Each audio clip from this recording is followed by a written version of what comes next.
Ghost Angel Bashinishi. She had saved 43 lives on a mountain that doesn't exist on any map, in a country the Pentagon never officially entered, using supplies meant for a unit that was never supposed to be there. She came home with shrapnel scars across her left forearm, a classified commendation locked in a vault at Fort Bragg, and a nursing license she earned in 18 months flat.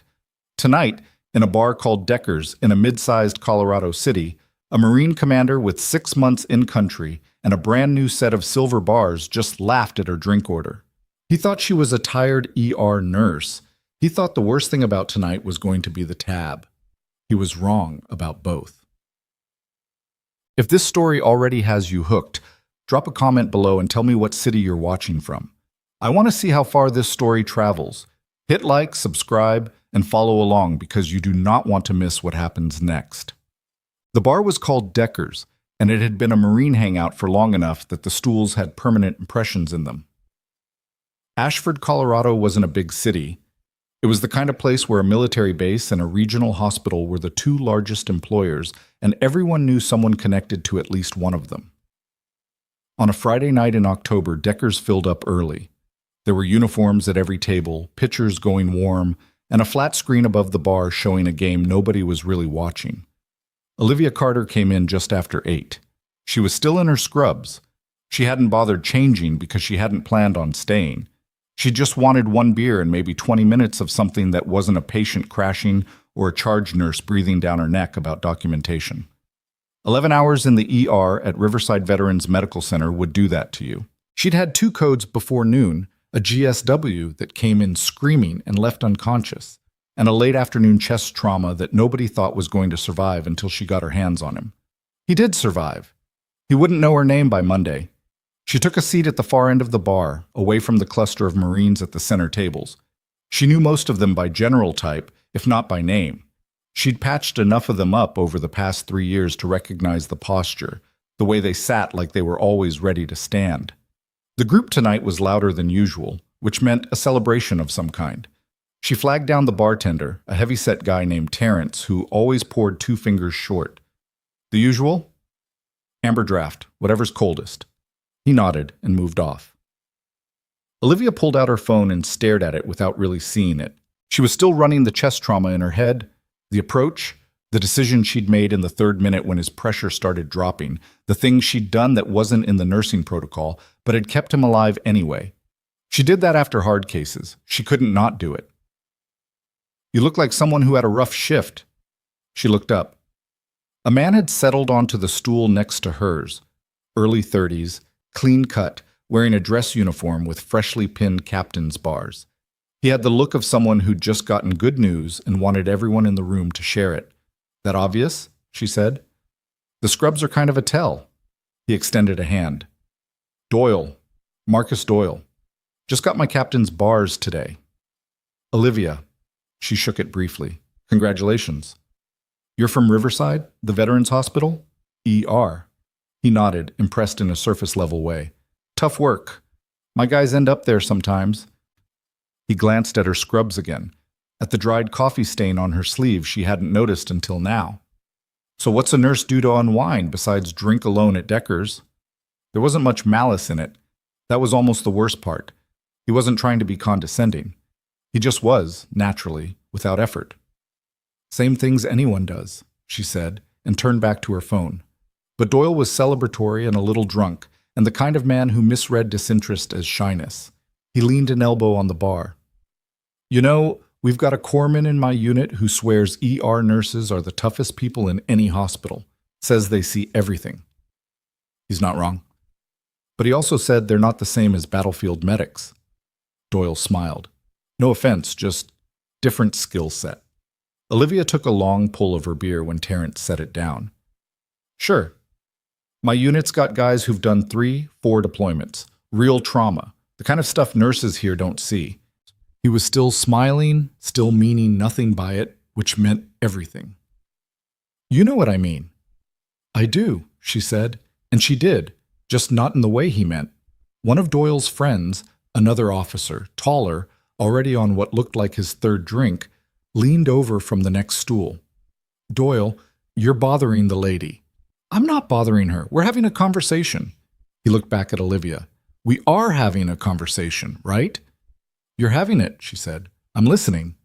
Someone at the table behind them laughed at something unrelated. The TV cut to a commercial. Terrence set down a second round for the group without being asked. Here's something, Doyle said, still in that loose, celebratory mode. My unit does this thing at parties. Everyone gives their call sign. The ones who've been out in the field. He swept a hand toward his table.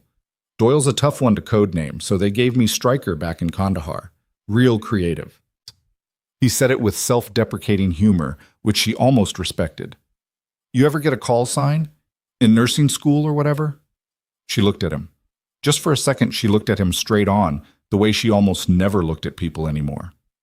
Ghost Angel, she said. The humor drained out of Doyle's face. Not slowly. All at once, like someone had pulled a plug. He set his drink down. His friend, who'd been turning back toward the table, stopped mid-turn. Across the room, one of the older men, a big guy in civilian clothes with a retired NCO's bearing, gray at the temples, seated alone near the pool tables, went very still. I'm sorry, Doyle said. What did you say? You asked for a call sign, Olivia said. That's mine. She picked up her beer and finished half of it. She was just tired. She hadn't meant anything by saying it. She'd spent the last 3 years not saying it, and tonight she'd said it because she was tired and he was condescending, and she was 31 years old, and there was no reason on earth she needed to justify herself to a newly minted captain who'd never seen her work. But Marcus Doyle wasn't laughing anymore. He was staring at her with an expression she recognized, the specific look of a person who has just tripped over something in the dark and isn't sure yet if they're hurt. Ghost Angel was... He stopped. That's a classified designation. That's not a call sign you can just... Where did you hear that? I didn't hear it anywhere. His friend had fully turned back. At the table, the conversation had dropped. The retired NCO near the pool tables stood up. Olivia set her glass down and picked up her phone. Enjoy your promotion, Captain. Wait. Doyle put a hand on her arm. Not hard, not aggressive, just the reflex of someone who didn't understand what was happening and needed it to stop. She looked at his hand. He took it back. I'm sorry, I just need to understand. No, you don't. She pulled a 10 from her pocket and set it on the bar. Terrence, keep the change. She was halfway to the door when the retired NCO cut across the room and stopped in front of her. He was probably 60, with a face that had logged serious weather, and he wasn't drunk. He looked at her for a long moment with an expression she couldn't immediately read. Ma'am, he said quietly, I need to ask you something. She waited. Kurdistan Province, Operation Hollow Reach, 2017. His voice was barely above the noise level of the bar. Were you there? The noise of the bar seemed to fold back from around them. Olivia looked at him steadily. I don't know what you're talking about. No, he said. You wouldn't. He stepped aside. Have a good night. She walked out. The October cold hit her in the face, and she stood on the sidewalk for a moment, keys in hand, not moving. Behind her, through the door, she could hear the bar noise start again. A slow, uncertain restart, like a crowd after a power outage. She should go home. She had a 7 a.m. start. She walked to her car. Across town, in a house with the blinds drawn on a residential street 2 miles from Riverside Veterans Medical Center, a man named Walt Greer sat at a kitchen table with a glass of water he hadn't touched. He was 58, gray-haired, and had the hands of someone who'd once done physical work. He'd been a master sergeant before a knee took him out, and for the last decade he'd run a veteran support nonprofit out of a converted office space on the city's east side. He knew most of the regulars at Deckers. He knew most of the staff at Riverside. He knew Olivia Carter by name and by face, the way you knew anyone who was quietly good at their job in a small enough city. He picked up his phone at 9:07 p.m. He called a number he hadn't called in 4 years. It rang twice. This is Greer, he said. I need to speak to someone in the office of the Surgeon General. It's not urgent. He paused. Actually, it is. I think I just found someone who's been off the grid for a while. Ghost Angel. He listened. Yeah, I'll hold. He held for 6 minutes. When the line transferred, he said the name again, and this time the voice on the other end said something that made him close his eyes. "Yes," he said. "Ashford, Colorado. She's working ER at Riverside Veterans. Has been for about 3 years." Another pause. "I know. I don't think she was hiding. I think she was just done." He listened again. "I'll make sure she doesn't go anywhere. Just, whoever you send, tell them not to make it a scene. She doesn't like scenes." He hung up and sat with his water for a long time. Olivia's apartment was a second-floor unit in a building that was fine, and nothing more than fine. She'd lived there since moving to Ashford and had never fully unpacked, not because she was planning to leave, but because the boxes didn't bother her and unpacking felt like a statement she wasn't ready to make. She had a good couch, a coffee maker that worked, and a wall in the second bedroom that she used as a combination office and storage space. On that wall, behind a filing cabinet, there was a single photograph she'd taken down 3 years ago and never put back up. She didn't need to look at it to remember what was in it. She heated up leftover rice and ate it standing at the kitchen counter, watching the window above the sink. The city wasn't loud this far from the base. She could hear wind sometimes, and once in a while a dog. She was thinking about the chest trauma again, not the decision this time, but the moment just before, when she'd looked at the man on the table and seen not a patient but a problem that needed solving. She'd learned to do that early on. The problem solving was the part you could do. The rest of it, the fear, the weight of it, the way she'd had to actively not think about whether this man had a wife, kids, a name beyond the chart number, that was the part you stored somewhere else. She was very good at storage. Her phone buzzed at 11:20. Unknown number. Ashford area code. She almost let it go to voicemail. She didn't. Olivia Carter. She said her name because she'd gotten out of the habit of saying hello first. "Ms. Carter, my name is Colonel Renata Voss. I'm calling from the office of the Army Surgeon General." The voice was professional, unhurried, and careful in the specific way that people were careful when they were delivering news they expected to be unwelcome. "I apologize for the hour. Do you have a few minutes?" Olivia set down her fork. "How did you get this number?" "We have your records on file." A pause. "I imagine you know why I'm calling." "I don't, actually." "I think you do, Ms. Carter." She leaned back against the counter. Outside the window, the wind had picked up. "What I know is that I got off a long shift, went to get a drink, and now I'm getting a call at 11:20 from someone who says she's a colonel. I don't know anything else." "Your service record was flagged tonight. We've been," a slight hesitation, "looking for you. Not aggressively, but there's been an effort to locate former members of certain specialized units, and your name has come up several times in the last 2 years." "I left," Olivia said. "Honorable discharge. Everything filed correctly." "Yes, your discharge was clean. This isn't about any kind of disciplinary matter." The colonel's voice shifted very slightly. Not warmer, but more direct. "General Maddox wants to speak with you, in person." The name landed in the room differently than other names would have. Olivia was quiet for a moment. "Victor Maddox." "Yes. He's 4-star now." "Since 2021. She looked at the wall across from her. Not the one with the filing cabinet, but the one with nothing on it. "When?" "He's in Colorado Springs. He's willing to drive to Ashford." Another pause. "He said to tell you," and I'm quoting, "tell her I'm not asking her to come back. I just want to talk." He thought that might matter. It did matter. That was the problem with Victor Maddox. He always knew which things mattered. "Tomorrow," she said. "Not at the hospital. There's a diner on Crane Street called Halverson's. He can meet me there at 8. "I'll let him know." "Colonel." She stopped the woman before she could hang up. "Whatever Walt Greer told you tonight, tell him I said thank you, and that I'm going to make him buy me a beer." A beat of silence. "I'll pass that along." She hung up. She stood in her kitchen for a long moment, and then she finished her rice, washed the bowl, and went to the second bedroom. She moved the filing cabinet 6 inches to the left. She looked at the photograph she hadn't looked at in 3 years. 7 people in full field gear. Mountain terrain behind them, snow on the ridgeline. Nobody was smiling. That wasn't the kind of photo you smiled in. She was second from the left, younger by about a decade, looking at something off-frame with an expression that she no longer entirely recognized as her own. Two of the people in the photo were dead. One was in a VA hospital in Phoenix. The rest she'd lost track of, or deliberately not tracked. She put the filing cabinet back. She went to bed and didn't sleep well. Halverson's Diner opened at 6 and was usually half full by 7. By 8 on a Saturday morning, it was crowded enough to be private in the way that only really busy places were private. Too much noise for anyone to track a specific conversation.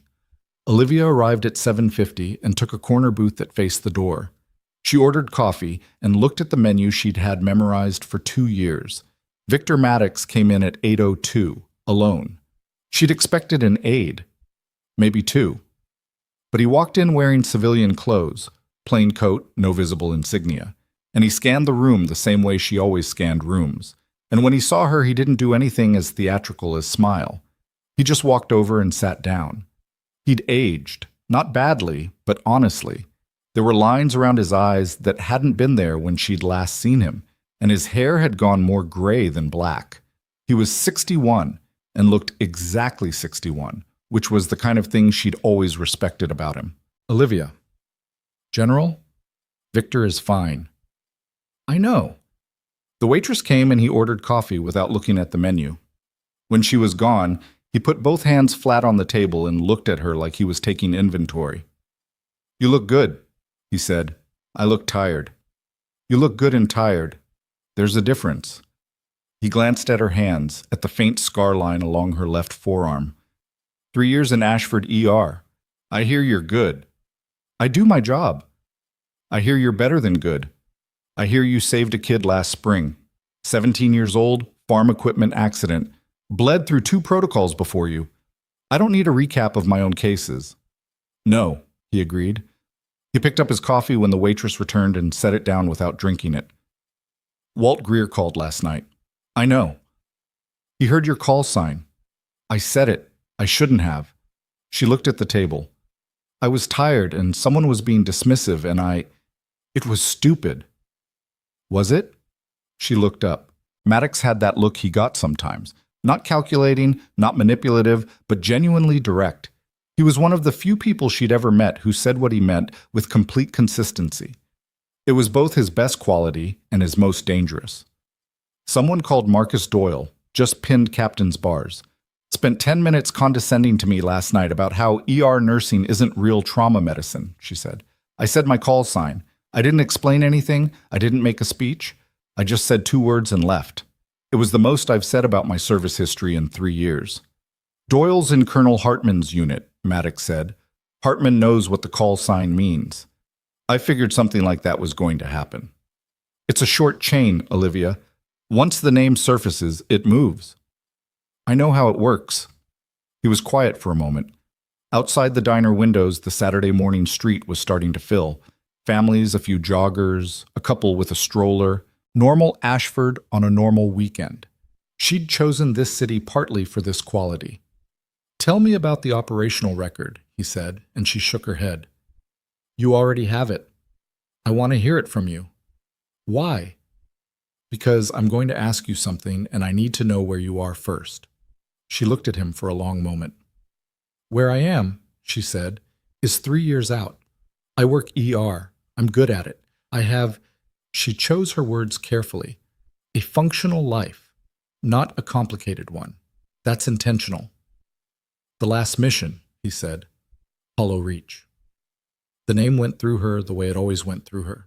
Not like a knife, not dramatic, just a cold pressure in her chest that she'd learned to breathe through. There were 43 casualties, she said. I treated 31. 15 died on the field. 16 made it out. She kept her voice flat because that was the only way to say it. 2 of the ones who died were in my unit. One was 22 years old. He'd been in the field for 11 months. I held compression on his chest for 26 minutes before I accepted that he wasn't going to make it. She picked up her coffee. That's where I am. Maddox didn't say he was sorry. She'd always been grateful he wasn't the type. The program, he said. Tell me. Combat Medic Training Overhaul. We've been building the framework for 2 years, but we need someone to run the field curriculum. Someone who's done it, not who's read about it, not who's trained in simulations, someone who's actually been in the worst of it and made the hard calls. He looked at her steadily. Your name is at the top of a very short list. I have a job. Riverside would keep your position. The arrangement would be a consult. You'd lead the curriculum design and first training cohort. 8 weeks at Fort Ironwood. You'd go back after.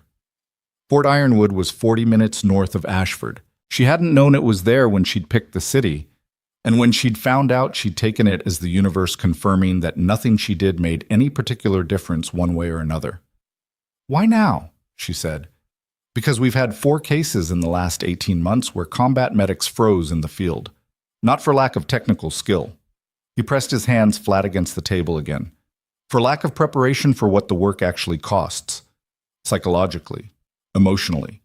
They could do every procedure correctly, and they still couldn't function after the first time they lost someone they'd been trained to save. He looked at her. You know the difference between training that teaches the mechanics and training that teaches the weight of it. She knew. She knew because nobody had taught her that part. She'd learned it on that mountain, with her hands inside a 22-year-old who was already gone, and she'd had to figure out how to carry it alone because there was no curriculum for that. There still wasn't. I need to think about it, she said. Take whatever time you need. A day. He nodded. He finished his coffee and put his coat back on. I'm not going to pretend this is a small ask, he said, standing. I know what you built here, the quiet of it. He glanced around the diner. The ordinary Saturday morning of it, the complete lack of anything classified or urgent or impossible. What you did in service is documented. What you've done here for 3 years without ever asking for recognition is also documented, if less formally. He looked back at her. The Army owes you a significant debt. I'm not trying to collect on it. I'm trying to give you a chance to decide what to do with it. She said nothing. He left. She sat in the corner booth for another 20 minutes with her coffee going cold, watching the street through the window. At one point, a little girl outside pressed her face against the glass on the other side and made a face at her, and Olivia made a face back before she could stop herself, and the girl burst out laughing and ran off. She left a $15 tip for a $7 check and went out into the cold October morning. Monday at Riverside was the way Mondays always were. An intake surge from the weekend, backed up charts, 2 call-ins from overnight staff that hadn't been covered, and a supply issue with the O-neg inventory that someone had been promising to fix for 3 weeks. Olivia came in at 6:45, changed, and started in on the chart backlog from overnight before the first patients of the shift hit the floor. Her charge nurse was a woman named Deb Frazier, who'd been running the ER at Riverside for 11 years and had the energy of someone half her age and the patience of someone twice it. Deb didn't particularly like to be surprised by things, but she'd long since stopped expecting Olivia to behave the way other nurses behaved. You look like you had a weekend, Deb said, passing her in the hall. I ran into some people. Good people or complicated people? Both. Deb accepted this and moved on. That was one of the things Olivia genuinely appreciated about Riverside. By and large, the people there didn't push. They were used to patients who didn't want to talk about what had brought them in, and the habit generalized. By 9, the floor was running at pace. She had a cardiac case, 2 post-surgical checks that had bounced back from upstairs, and a veteran who'd come in with what he said was a pulled muscle in his back and turned out to be a compression fracture at T4. She got him stabilized, made sure imaging was ordered, and sat with him for 5 minutes while he processed the fact that he wasn't going home the same day he'd come in. He was 64 and had served 2 tours and had the look of a man who was used to minimizing his own damage. She recognized it. This is going to take some time, she told him. How much time? Depends on the extent. The radiologist will know more this afternoon. He looked at the ceiling. I've got a grandson coming in from, doesn't matter. It does matter. Tell the orthopedist about the timing when they come in. They can work around it if it's possible. He looked at her. You think that's true, or are you just saying it? I don't say things I don't think are true, she said. It's too much work to keep track of. He half laughed, which was the goal. All right. She left him and went back to the floor. At 11:15, 2 things happened at almost the same time. The first, Marcus Doyle walked into the ER. He wasn't hurt. He was in uniform, carrying his cover in his hands, and he looked around the ER with the expression of someone who'd walked into a foreign country without a phrase book. He spotted her across the floor and stopped. She gave him a second to decide whether to approach or turn around. He approached. "Captain Doyle," she said, before he could say anything. "Are you injured?" "No, He stopped. "I just wanted to—" "I'm working." "I know.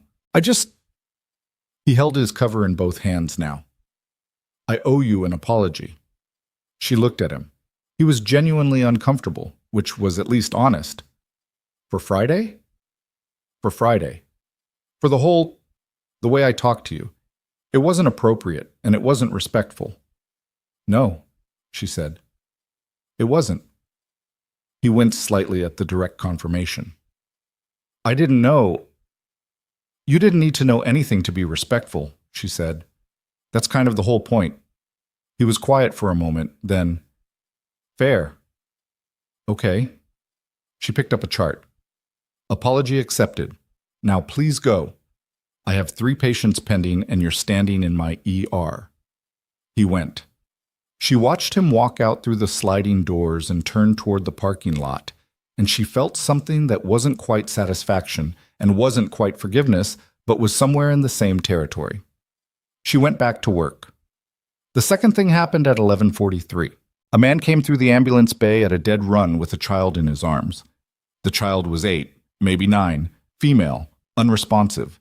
The man, father, uncle, older brother, she didn't know, was shouting something about a fall in a trampoline, and she didn't hear the rest because she was already moving.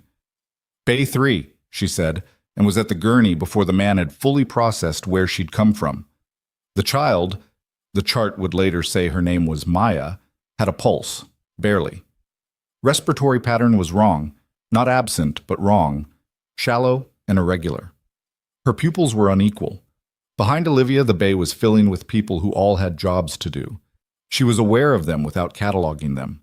She was aware of the father's voice, which had become a kind of white noise somewhere to her left. She was aware of the overhead lights. She was not aware of anything outside the immediate problem. "I need a GCS now," she said.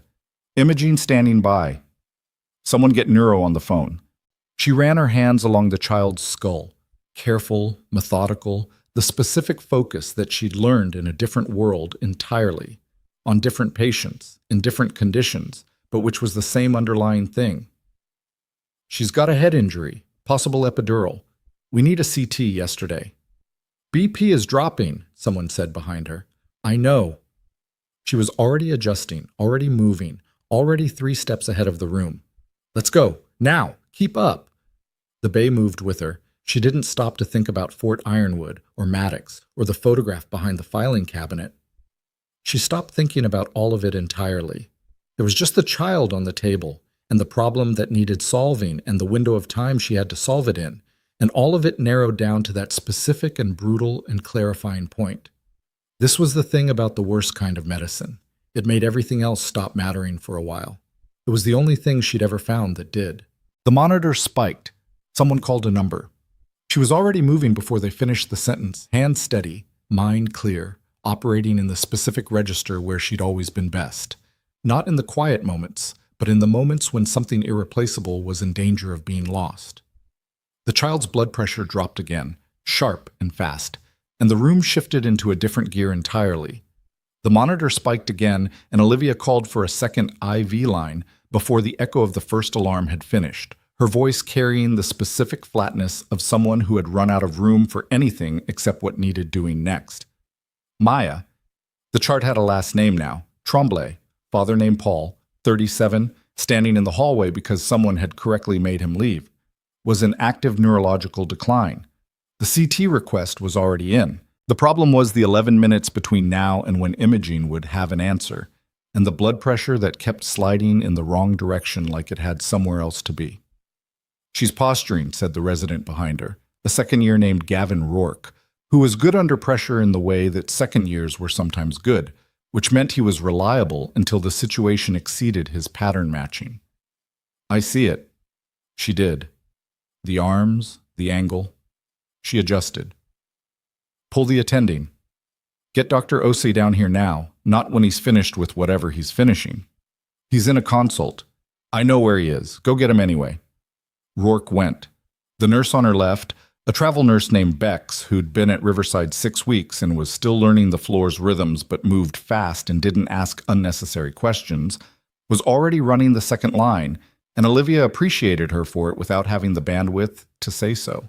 The next 9 minutes were the kind of 9 minutes that didn't feel like 9 minutes in either direction. They were dense and specific and required everything she had. And she gave everything she had. And when Dr. Kwame Osei came through the bay doors, still in his white coat from the consult, she gave him the handoff in 40 seconds flat. Condition, intervention, current status, what she suspected, what she'd already ruled out, and stepped back exactly far enough to let him lead while staying close enough to catch anything he missed. He didn't miss much. He was a good attending, and she'd known that for 2 years. Epidural hematoma, he said after he'd run his own assessment. We need neuro up here, and we need them moving. He glanced at Olivia. Good catch on the posturing. Bex caught it first, she said, which was approximately true. They moved Maya to imaging at 12:04. The scan confirmed it. She was in surgery by 12:40 with a pediatric neurosurgeon who'd been paged from a conference call and had arrived still holding his reading glasses in one hand. Olivia stood in the hallway outside the surgical floor and let her hands unclench. Paul Tremblay was 20 feet away, sitting in a plastic chair with his elbows on his knees and his face in his hands. He was the kind of man who was probably usually composed. She could see it in the set of his shoulders, the way he was working very hard not to fall apart in a public corridor. She walked over and sat down in the chair next to him, not because it was her job, and not because the moment had passed and she had time to spare, but because he was alone, and the chair was empty, and some things were just that simple. She's in surgery, she said. The neurosurgeon is good. The scan showed what we needed it to show, and we got her there fast. He lifted his face. His eyes were red. Is she going to be okay? I can't promise you that, she said. What I can tell you is that everything that could be done in the time we had was done. He stared at her. That's not... He stopped. I know that's the honest answer. She was on the trampoline and then she wasn't, and He pressed his hands over his face again. She sat with him for 4 minutes without saying anything else, and then she went back to the floor because there were 3 more patients who needed her, and the morning kept going. But she didn't make a decision about Fort Ironwood that day or the next. She went to work. She came home. She ate food that was adequate and slept in intervals and thought about it in the margins of everything else. She thought about it the way she thought about hard cases, running the approach, checking for the things she might have missed, circling back. The problem wasn't the job itself. She understood the job. She understood why she was being asked.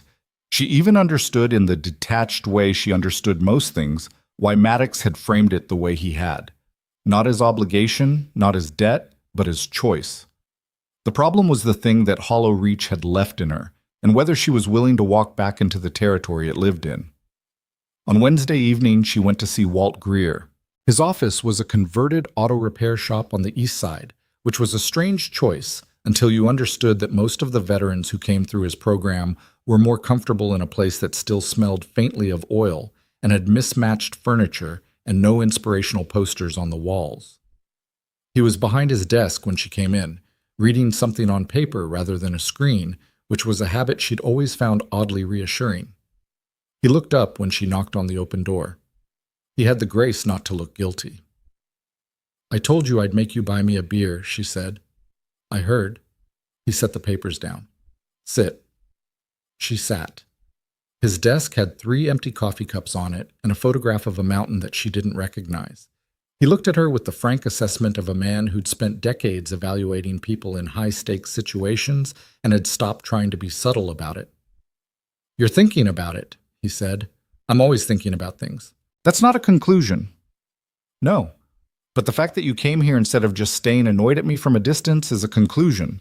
She granted him that with a slight tilt of her head. Why did you call them, Walt? He was quiet for a moment, not stalling. He wasn't a stalling kind of person, just accurate.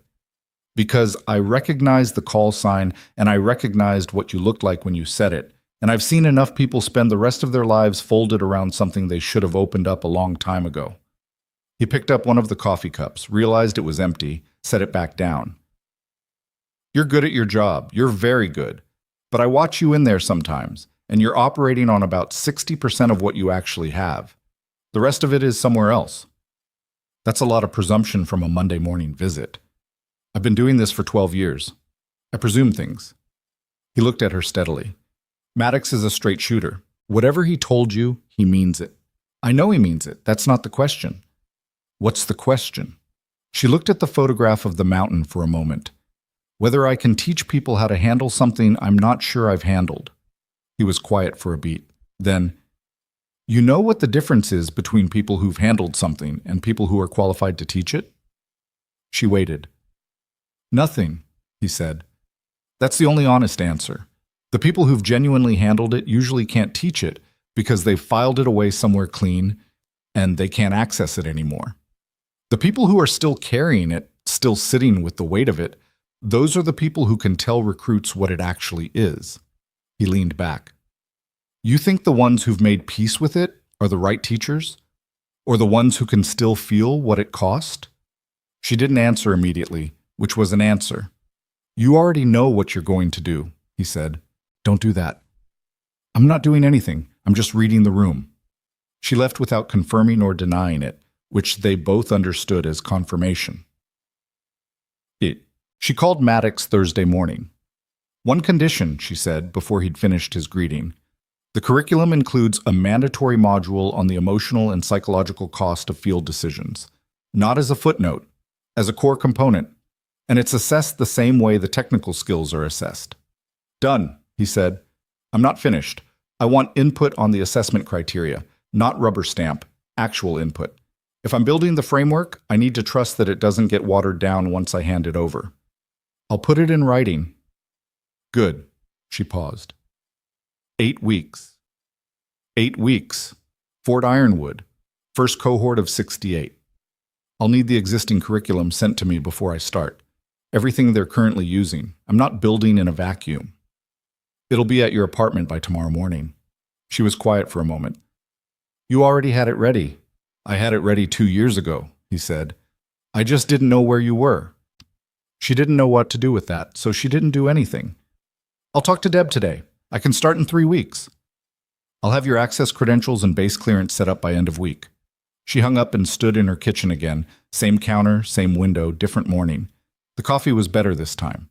She'd finally replaced the grounds she'd been stretching too long. It was a small thing. She noticed it anyway. She told Deb that afternoon. Deb Fraser listened without interrupting, which was unusual. When Olivia finished, Deb was quiet for a moment with her arms crossed and her expression doing something complicated. 8 weeks, Deb said finally. 8 weeks. Fort Ironwood. And then you come back. That's the arrangement. Deb looked at her. Olivia, I've worked with you for 3 years and I think I know roughly 12% of who you actually are.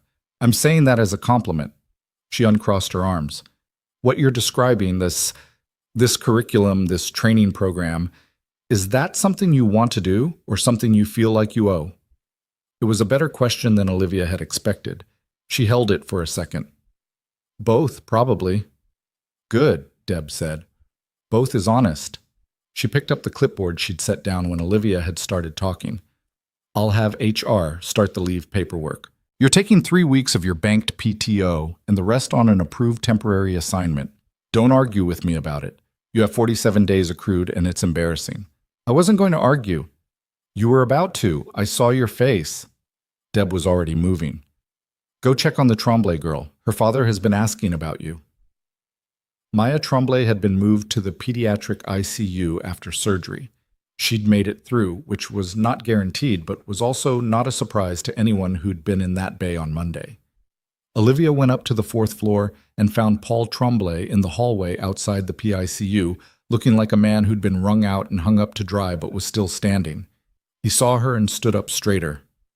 The surgeon said she's going to be okay, he said. They think full recovery. Good. I wanted to... He stopped, started again. I wanted to say thank you, properly. I know you probably hear that a lot. Not as often as you'd think, she said. He looked at her for a moment. My wife is coming in tonight. She was in Denver when it happened. She drove back the same day. He was filling the space with words, which was what people did when they were trying to say something they weren't sure how to say. She wants to thank you too. I wanted to warn you. She's a crier. That's all right. I'm also a crier, apparently, which I found out on Monday. He said it with the specific self-deprecating humor of a man who was still processing something that had shaken him down to the foundation. I thought I was pretty tough. Turns out there's a limit. There's always a limit, Olivia said. Knowing where yours is isn't a weakness. He looked at her like she'd said something that landed in a specific place. Is that something they teach you? In nursing? No, she said. I learned it somewhere else. She didn't elaborate and he didn't push, and she went back to the floor. The envelope arrived Friday morning, left with her building's front office. A standard military transfer envelope. No return address she recognized, but it had the weight of a full curriculum packet. She took it inside and read it over 2 hours at her kitchen table with coffee and the specific focus she saved for things that were going to require her full attention. It was worse than she'd expected. Not wrong, exactly. The technical content was solid. Procedures, protocols, equipment, the mechanics of field medicine laid out in clear and testable steps. But it was built like a machine instruction manual. No acknowledgement that the person following those steps was a human being who would be making those decisions inside an event that was trying to kill them. No preparation for the moment when the procedure worked and the patient still died, or the procedure failed and there was nothing left to try, or the chaos exceeded the protocol and a medic had to make a call that nobody had trained them to make. She'd been a 23-year-old corpsman the first time she'd faced a situation that exceeded her training, and the only reason she'd survived it, not physically, but in the way that mattered longer term, was that she'd had a senior medic named Sergeant Della Torres who'd pulled her aside 2 days later and talked to her for 3 hours about what had happened and what it meant and what she was allowed to feel about it. Nobody had sent Della Torres to do that. It wasn't protocol. She'd just done it because it was the thing that needed doing. Della Torres had been in that photograph behind the filing cabinet. She was one of the two who hadn't come back. Olivia sat with the curriculum for a long time. Then she opened her laptop and started writing notes. She was still writing at 11:30 when her phone rang. The number wasn't one she recognized. She almost let it go. She answered it. Ms. Carter. The voice was male, flat, and professionally neutral in the way that wasn't natural neutrality, but practice neutrality. The kind that came from legal training or from years of managing situations where tone could be used as evidence. My name is Gerald Pratton. I'm the Administrative Director of Riverside Veterans Medical Center. I apologize for the late hour. She looked at the clock. It was 11:32. What can I do for you, Mr. Pratton? I'd like to discuss your position at Riverside. A pause. Specifically, we've become aware of certain matters relating to your background that require administrative review. She was quiet for a moment. My leave is already approved. I spoke with my charge nurse. This isn't about the leave. Another pause, more weighted than the first. I'm referring to your service record, specifically the classified nature of portions of it, and the fact that this information was not fully disclosed during your initial employment application. She felt something settle in her chest, not panic, not even surprise, more like a recognition. The way you recognized a specific type of bad weather because you'd been in it before. My application disclosed all legally required information. Classified service history is exempt from civilian employment disclosure under federal regulation. That may be the case, Pratton said. However, there's been a formal inquiry filed. By whom? A pause. I'm not in a position to share that at this stage of the review. Then we don't have much to discuss tonight, she said. If there's a formal proceeding, I'll respond through formal channels. Ms. Carter, I want to be clear. This isn't a termination notice. This is a preliminary. I understand what it is, she said. Good night, Mr. Pratton. She hung up. She sat at her kitchen table with the curriculum notes in front of her and her phone in her hand and thought about the chain of events that led from Friday night at Decker's to a call from the administrative director of her hospital on a Friday night at 11:30. Someone had made a move. Not Doyle. Doyle wasn't that kind of player, and his apology had been genuine. Not Maddox. This wasn't how Maddox operated. Someone who'd found out about her background through the same chain Greer had started, and who had decided that the information was more useful as a weapon than a record. She thought about who at Riverside had the institutional access to file a formal inquiry and the motivation to do so. The list was shorter than it should have been and longer than she would have liked. She put her phone down. She picked up the curriculum notes. She kept writing. The next morning, she arrived at Riverside an hour before her shift and went straight to Human Resources. The HR director was a woman named Sandra Cole, mid-50s, who ran her department with the precision of someone who had seen every possible personnel situation and was no longer impressed by any of them. She looked up when Olivia appeared in her doorway. "I was expecting you," Sandra said. "Pratton called me last night." "I know. He also called me this morning before 7, which is—" Sandra gestured to a chair. "Sit down." Olivia sat. "Do you want to tell me about the service record, or do you want me to tell you what I already know?" "What do you already know?" "I know that classified portions of a military service record are legally exempt from civilian employment disclosure. I know your application was complete and accurate as required." Sandra folded her hands on her desk. "I also know that someone accessed your personnel file in this building 48 hours ago without authorization, and that the inquiry Pratton filed is based on information from that file, plus additional information from a source that is not within this hospital's authority." Olivia looked at her. "Who accessed the file?" "We're working on that." Sandra's expression was controlled, but there was something underneath it, a specific tightness that wasn't there in routine personnel conversations. "What I need from you today is your documentation. Everything establishing the legality of your disclosure. Military records, exemption filings, your DD-214, whatever you have. I can have it here by this afternoon. Please do." Sandra looked at her with the direct gaze of someone who had made a decision and wanted her to know it. "I want you to understand something. Gerald Pratton does not make employment decisions. I do. And I have reviewed your record and your performance evaluations for 3 years, and there is no proceeding in this office that is going to change what I see when I look at those." She paused. "But someone is trying to make trouble for you, and I need documentation to make sure they can't." "I understand. Do you have any idea who?" Olivia thought about it. The access, the timing, the specific nature of the inquiry. Not random, not opportunistic. Someone who had been waiting for a reason or who had been given one recently. "I have a suspicion," she said. "I don't have evidence." "Keep the suspicion to yourself for now. Let me do this the right way." She left Sandra's office and stood in the corridor for a moment. The floor was already filling up. The morning rush, patients moving, the familiar cadence of the ER floor tuning up for the day. She knew this hallway. She knew the sound of it, the rhythm of it. She'd spent 3 years learning to belong to it. Whatever this was, she wasn't going to be moved out of it by a phone call. She went to work. But by noon, word had moved. She could feel it, the specific shift in how people looked at her when they passed, not hostile, mostly curious, a few of them something closer to uncomfortable. Deb Frazier pulled her into the supply corridor at 2 and said, straight out, "Someone's been talking. I don't know who and I don't know what exactly, but there's a version of a story going around this floor that has your name in it." "What version?" "That you falsified your application, that there's an investigation." Deb's expression was sharp. "Which is garbage, and I've said so to everyone who's come to me with it, but garbage spreads." "I know." "Olivia."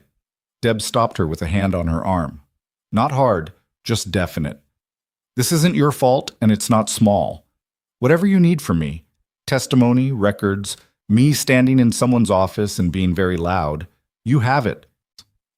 She looked at Deb for a moment.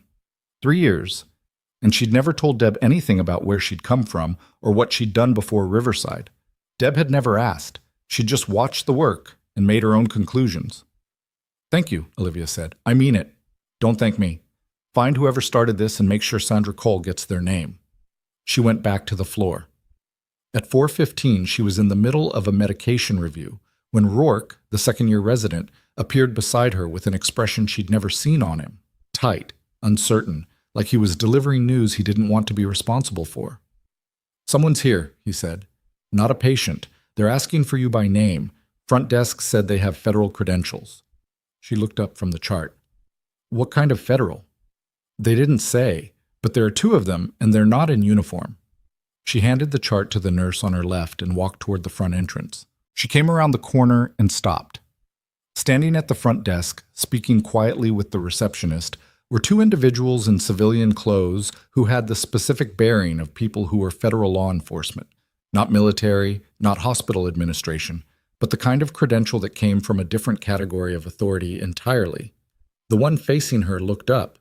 He was maybe 45, dark-haired, with the kind of face that didn't give information away. He held up a badge that she didn't need to read to recognize the agency it came from.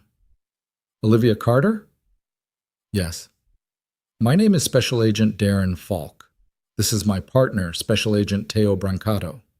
He held her gaze with the practiced steadiness of someone who was very good at reading the room. "We're with the Defense Criminal Investigative Service. We'd like to speak with you privately." She looked at him for a long moment. "About what?" "About the person who accessed your personnel file," Falk said. "And about what they were looking for." He paused. "Ms. Carter, we think you're not the only one they've been investigating, and the situation is a little more complicated than a personnel inquiry." The noise of the ER floor continued behind her. Someone called a number. A monitor beeped 3 times. She looked at Agent Falk, and she looked at the badge, and she thought about the phone call from Pratton, and Sandra Cole's expression that morning, and the chain that had started in a bar on Friday night with 2 words she'd said out loud for the first time in 3 years. "All right," she said, "give me 5 minutes." She went to find Deb, and the look on Deb's face when Olivia told her she needed to step away for a few minutes was the look of someone who had understood, from the moment she walked back to the floor, that whatever was coming was bigger than a personnel inquiry. It was. She just didn't know yet how much bigger. She led them to a family consultation room off the main corridor, the one with the frosted glass door and the chairs that were slightly too soft, the room where she'd delivered hard news more times than she'd counted. She closed the door and stood with her back to it because she wasn't going to sit down for this. Falk took the chair closest to the table. Brancato stood near the window, which told her something about how they divided their roles. Falk talked. Brancato watched. "We'll be direct," Falk said. "The individual who accessed your personnel file is a man named Royce Heller. He's the Deputy Operations Director at Riverside. Reports to Pratton." She knew the name. Not well. Heller was administration, the kind of mid-level institutional figure who existed in the background of every large facility, managing budgets and compliance reports, and staying largely invisible to clinical staff. She'd seen him in the hallways maybe 6 times. "How long has he had access to personnel records?" she said. "That's not actually the right question." Falk put a folder on the table but didn't open it. "Heller's access is legitimate. What he did with what he found is not.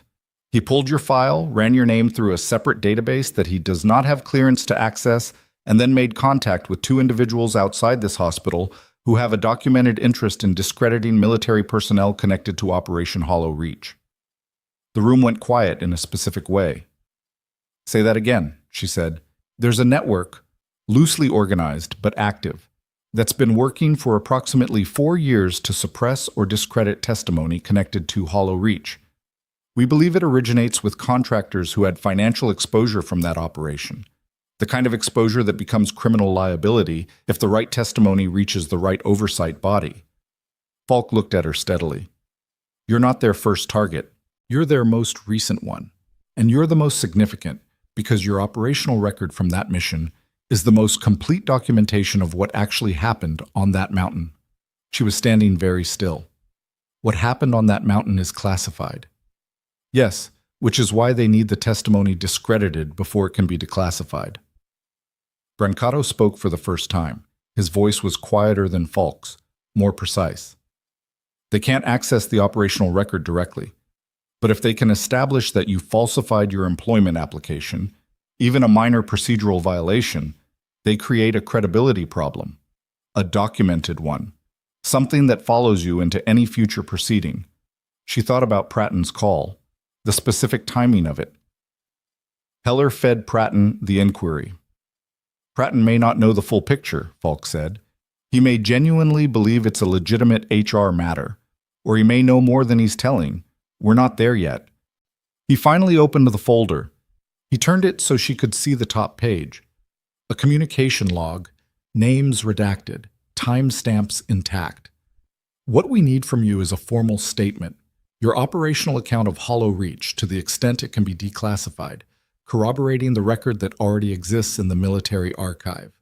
He paused. We also need you to know that Heller isn't the end of this chain. He's a link, and the people further up that chain have been watching this facility since your name surfaced Friday night. She looked at the communication log. The timestamp started Saturday morning, less than 12 hours after she'd said 2 words in a bar. How did they move that fast? She said. They've had a flag on your name for 2 years, Brancato said. They just didn't know where you were. The same thing Maddox had said from a completely different direction. She looked at the folder. She looked at Falk. If I give you the statement, what happens to my position here? Sandra Call has already been briefed. The inquiry Pratton filed will be withdrawn by end of business today. Falk closed the folder. Your job is not at risk. It was never legitimately at risk. This was harassment dressed up as process. That's not what I asked, she said. I asked what happens. Not what doesn't happen. He held her gaze. Heller will be referred for prosecution. The individuals he contacted will be investigated. The network we're talking about, the contractors, the people managing the suppression effort. That's a federal proceeding that's been building for 18 months. Your statement is one piece of it, a significant piece, but one piece. He leaned forward slightly. And when that proceeding goes forward, your name is going to be public. Your record is going to be public. You won't be Ghost Angel in a classified file anymore. She absorbed that. The full weight of it, which was not small. 3 years. She'd built 3 years of ordinary life around the specific fact of being a name in a classified file. She'd made peace with the kind of invisibility that came from being known only to the right people in the right context, and not known at all to anyone else. She'd treated it like a choice she'd made freely, and maybe she had, but she'd also been making it within the narrow geography of what she'd believed was possible. It turned out someone had been trying to make that geography even narrower. Someone had been waiting for her name to surface so they could bury it again, differently this time. Not in a classified file, but in a personnel inquiry, a credibility problem, a cloud that would follow her into any room where the truth of what happened on that mountain might matter. She thought about the 22-year-old she'd held compression on for 26 minutes. She thought about Dela Torres. She thought about the 15 who hadn't made it out, and the 16 who had, and the 31 she'd touched in some way in between. When do you need the statement? She said. Monday, Falk said. We can do it here or at our field office. Your preference. Here. She would not go to their space for this. Monday morning, 7 a.m., before my shift. Falk nodded and stood. Brancato was already at the door. Miss Carter. Falk paused with his hand on the doorframe. For what it's worth, the people who've been working this case for 18 months know what happened on that mountain. They know what you did. He said it without drama, without the particular weight people sometimes put on things like that to make themselves feel like they'd offered something meaningful. He said it like a fact. Monday. He left. Brancato followed. She stood alone in the consultation room with its 2 soft chairs and its frosted glass and the faint antiseptic smell that lived in every room in this building.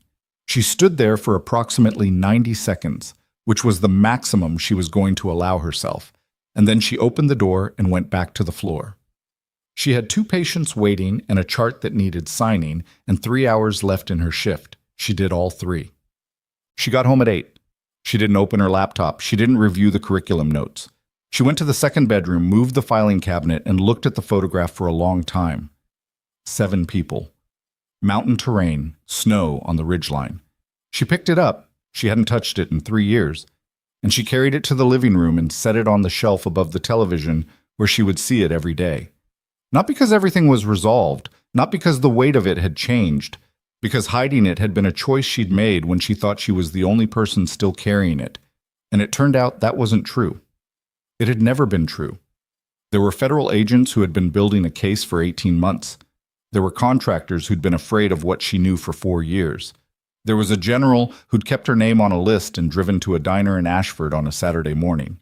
People didn't put that much effort into something that didn't matter. She sat on her couch and looked at the photograph on the shelf, and after a while she turned out the light and sat in the dark for a few minutes, which was something she'd always needed to do at the end of days that were too full. Her phone buzzed. She looked at it. A number she didn't recognize, but the area code was military. Not Colorado Springs, not Ashford. Out of state. She answered. The voice on the other end wasn't Falk, wasn't Brancato, wasn't Maddox or Greer or anyone she'd spoken to this week. It was a woman's voice, low and urgent, and it said one sentence before the call dropped. Olivia, they're not just going after your record, they're going after the survivors. She called Falk at 8:17. He picked up on the second ring, which meant he hadn't been asleep, which meant she wasn't the only one who'd had a long evening. The call dropped before I could ask anything, she said. Female voice, one sentence, area code that looked like it was routing through a Virginia exchange. She said they're going after the survivors. A pause. Not a processing pause, a knowing pause. Did you recognize the voice? No. Okay. Another pause, shorter. Don't call back. If she wants to reach you again, she will. And Olivia, is your apartment secure? She looked around her living room, the ordinary furniture, the photograph on the shelf, the locked front door with its standard deadbolt. Define secure. Lock your door. Don't answer if someone comes unannounced tonight. We'll have someone outside your building within the hour. He said it without making it sound alarming, which somehow made it more alarming. The statement still happens Monday. Nothing about that changes, but I need you to stay put tonight. Who are the survivors, she said. The ones being targeted. Monday, he said. Falk. Monday, he said again, and this time it wasn't deflection but instruction, and she understood the difference. He wasn't withholding to protect turf. He was withholding because the line wasn't secure, and he didn't know how long it had been compromised. She hung up and checked her deadbolt. She sat on the couch with the lights off and the photograph on the shelf visible in the ambient light from the window, and she thought about who among the people who'd been on that mountain was still out there and could be reached. She knew of 4 survivors besides herself. She'd deliberately not tracked them, which had felt, for 3 years, like a form of self-preservation. It had been, she understood now, also a form of avoidance. She didn't sleep much. Monday came gray and cold, a thin cloud cover that turned the morning light flat and honest. She arrived at Riverside at 6:40, 30 minutes before Falk, and used the time to sit in the family consultation room alone with a cup of coffee that she didn't particularly want and the working knowledge that whatever she was about to say in this room would exist in a federal record for longer than she would. She'd written notes over the weekend, not a prepared statement. She didn't work that way, and anyone who debriefed her before knew it. Just timestamps, sequencing, the kind of structural markers that kept a narrative from collapsing under its own weight when you were telling it out loud. She'd burned the notes Saturday night and rewritten them Sunday morning, which was how she knew she had the sequence right. Falk arrived at 7:02 with Brancato and a third person she hadn't met. A woman in her late 40s with short gray hair and a recorder she placed on the table without asking permission, which Olivia understood as a statement of authority rather than rudeness. This is Assistant U.S. Attorney Margot Severin, Falk said. She's been leading the federal case. Severin looked at her with the particular attention of someone who had been waiting to be in this room for a while. Miss Carter, thank you for agreeing to this. You can thank me when it's done, Olivia said. Severin almost smiled. Fair. They ran the statement for 2 hours and 40 minutes. Olivia spoke in the flat, sequential way she'd learned to give field reports. Not embellished, not compressed, just accurate. She told them what she'd seen on that mountain, what she'd done, what she'd witnessed in the 48 hours before and after the main engagement. She told them about the contractor personnel who had been embedded with the unit under a cover designation that hadn't matched their actual function. She told them about the equipment that had failed and why she didn't believe it had failed accidentally, and what she'd said about it in her immediate post-mission debrief, and the fact that the section of that debrief referencing the contractor personnel had been redacted in the version she'd been shown upon return. She told them about the 22-year-old. She told them about Dela Torres. She told them all of it without stopping, without revising, without the specific protective distance she'd maintained for 3 years. It was the hardest 90 minutes of recent memory, and she got through it the same way she got through hard things in the ER, by staying inside the problem and not looking at the edges of it until she was done. When she finished, the room was quiet for a moment. Severin stopped the recorder. "I need to tell you something," she said. "The female caller Saturday night was... We identified the number. It was a former signals officer named Petra Wall. She was attached to a support unit during Hollow Reach. She's been in contact with our office before, but she broke off communication 8 months ago." Severin looked at her steadily. "She reached out to you specifically because she believes you're the one person whose statement could move this case from investigation to indictment." Olivia looked at the recorder. "Where is she now?" "We don't know. She's been moving, but the fact that she called you suggests she's ready to come in. She just needed to know you were in too." Severin picked up the recorder and set it in her bag. "What you've given us today corroborates 3 other depositions and fills 2 significant gaps in the evidentiary record. I want you to understand what that means. The individuals who authorized the suppression of the Hollow Reach operational records, the contractor side of this, the people who have been running the discrediting campaign, they're going to be named in a federal indictment. That is not a possibility. It is a timeline." "How long?" "Weeks, not months." She absorbed that. "And Heller?" "Referred to the U.S. Attorney's Office in Denver as of this morning," Falk said. "He's already lawyered up, which means he already knows what he was part of was more than a personnel inquiry." "What about Pratton?" "Still sorting his level of involvement. He may be a secondary victim here rather than a participant. Heller fed him enough to make a legitimate-seeming HR concern without telling him the full picture." Falk paused. "That determination will be made by the end of the week." She stood up. She had 12 minutes before her shift started. "One more thing," Severin said. She reached into her bag and set a single document on the table. A letterhead she recognized, the Army Surgeon General's office. "General Maddox submitted a formal commendation request on your behalf last week. It's been approved. The ceremony, if you want one, would be at Fort Ironwood, concurrent with the launch of the training program." She looked at the document. She didn't pick it up. "I'll think about it," she said. She went to work. Buttoned. The floor that morning had the particular energy of a place where something had shifted, but nobody was entirely sure what. She'd been at Riverside long enough to know that institutional rumors moved faster than institutional facts, and whatever Sandra Cole and Deb Frazier had and hadn't said over the weekend had created a specific kind of static, not hostile but charged.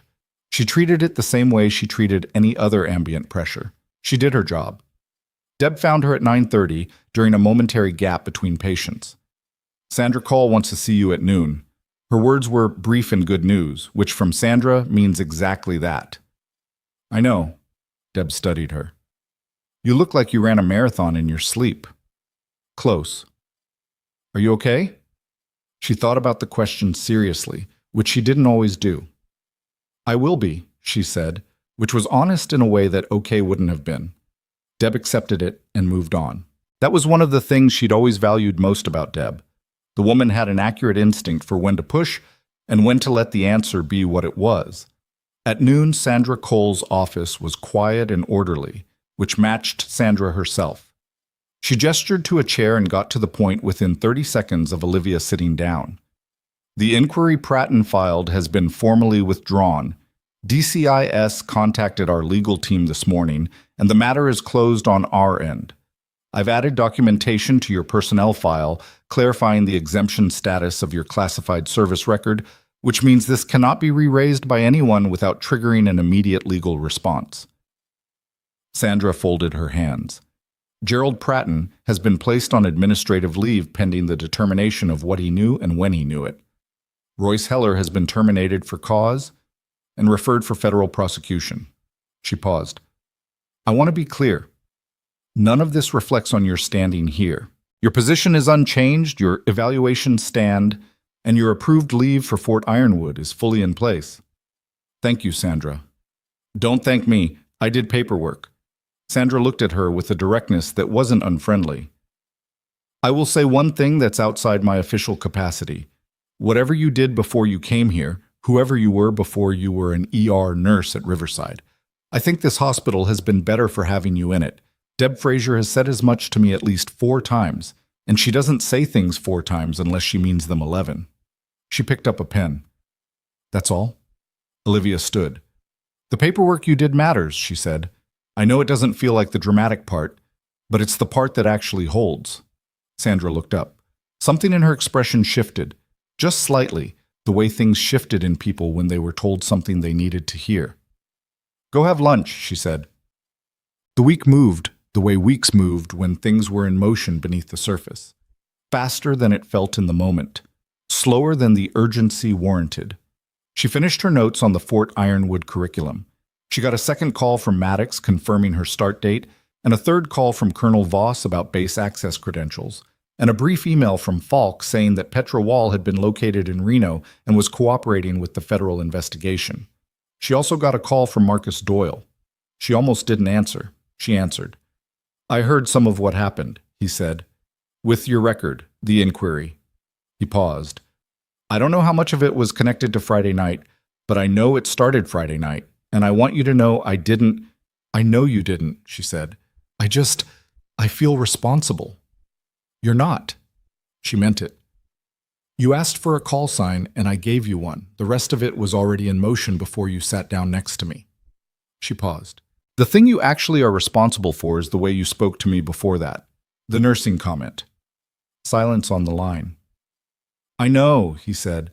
I'm not asking for another apology. I'm telling you because you should carry it. The way you talk to the people who patch your guys back together, that matters. The ones who do this work well enough to look like they're not doing anything special. That's not ordinariness. That's years of practice at something very hard. She stopped. She wasn't going to lecture him. That's it. Okay, he said, quietly, the way people said things when they were actually hearing them.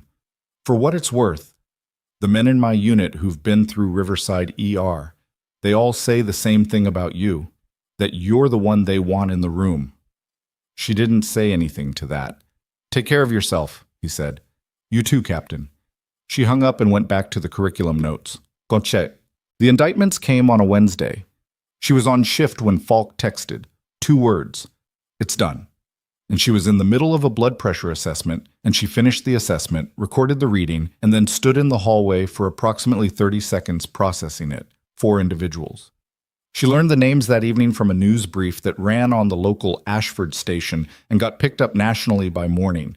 A former defense contractor executive named Terrence Gould, 2 senior employees of a private logistics firm called Halvard Group that had held contracts tied to the classified mission, and a 4th individual whose name she recognized immediately as the man who had overseen the redaction of her post-mission debrief.